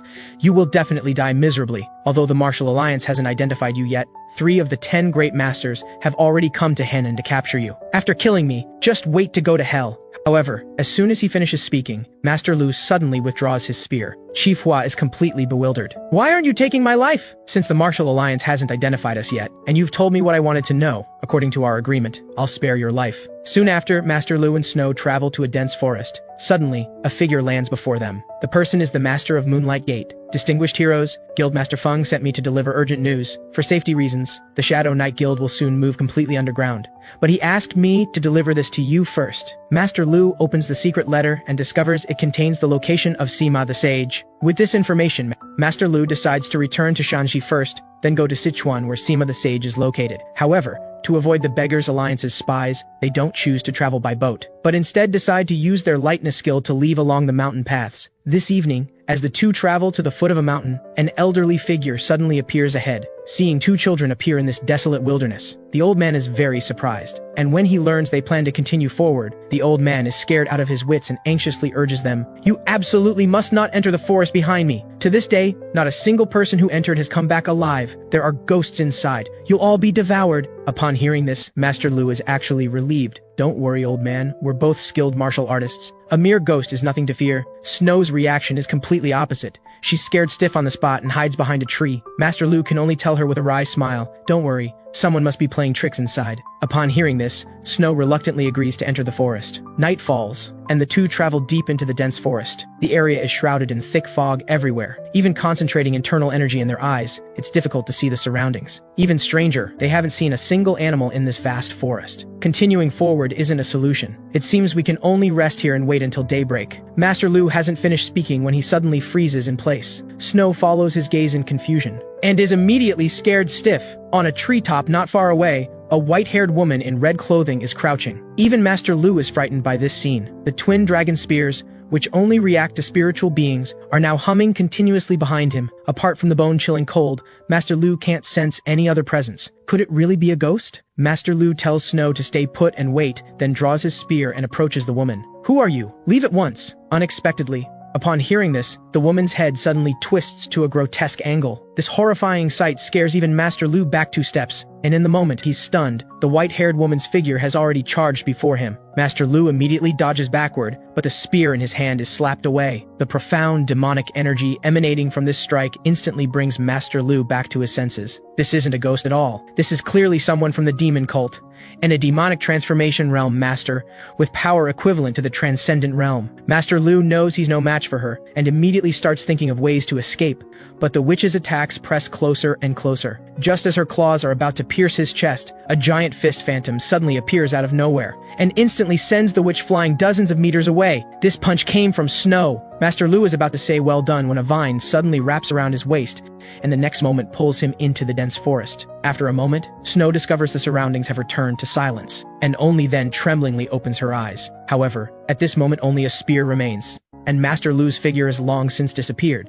Meanwhile, Master Lu is being unilaterally beaten by the witch. Facing a master of this realm, he has absolutely no ability to fight back. At this moment, the witch lifts him up with an evil smile and asks, "Am I beautiful?" To save his life, Master Lu forcibly restrains the urge to curse and reluctantly says, "Beautiful." The witch seems to have heard a satisfying answer, so she takes Master Lu deep into the forest and throws him into a building, then locks the door with an evil laugh. Master Lu struggles to get up from the ground and discovers that white bones are piled all around. "You're still so young, how did you get captured and brought here?" An elderly voice reaches Master Lu's ears. He immediately looks behind him alertly and discovers an old man sitting in the corner. This person has an extraordinary aura, clearly a martial arts master. After seeing Master Lu's full appearance, he nods in sudden realization. "So you're a master who has undergone rejuvenation. No wonder that woman captured you." Master Lu doesn't understand and asks what he means. The old man sighs helplessly. "How do you think I lost my right arm and both legs? Long ago, when I was pursuing remnants of the demon cult, one demon broke through our martial alliance encirclement and escaped. She was the captain of the Celestial Maiden Squad, known as the demon cult's greatest beauty, Jade Lotus. Soon after, she was surrounded by our pursuers. Unexpectedly, knowing she had nowhere to escape, she swallowed the celestial dragon parasite she carried on the spot. While her power surged,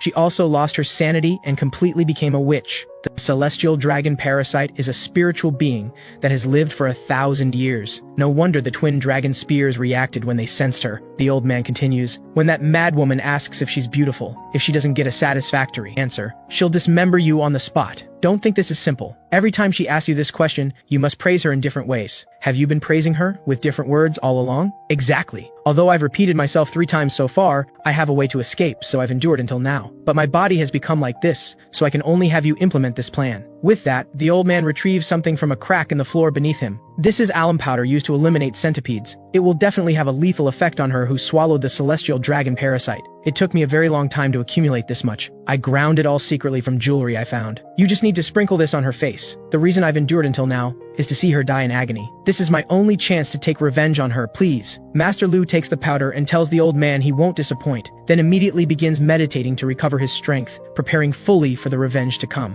Time quickly comes to the next day. The white-haired witch enters carrying a bowl of foul-smelling food and walks straight to the old man asking, "Am I beautiful?" The old man answers without the slightest hesitation. "Your figure is like a fairy's, your snow-white skin is as smooth as jade, and your eyes are like plum blossoms blooming in spring." Only then does the witch satisfiedly pour the food into his mouth. After doing this, she quickly approaches Master Lu. "Am I beautiful?" Master Lu can no longer restrain himself and curses, "Don't bring that disgusting face near me." With that, he forcefully throws the alum powder. The witch immediately covers her face with both hands and screams. Just when Master Lu thinks the plan succeeded, the witch suddenly stops and looks at Master Lu. Master Lu looks at the old man in panic, only to hear him stammer, "I'm sorry, I thought it would definitely work."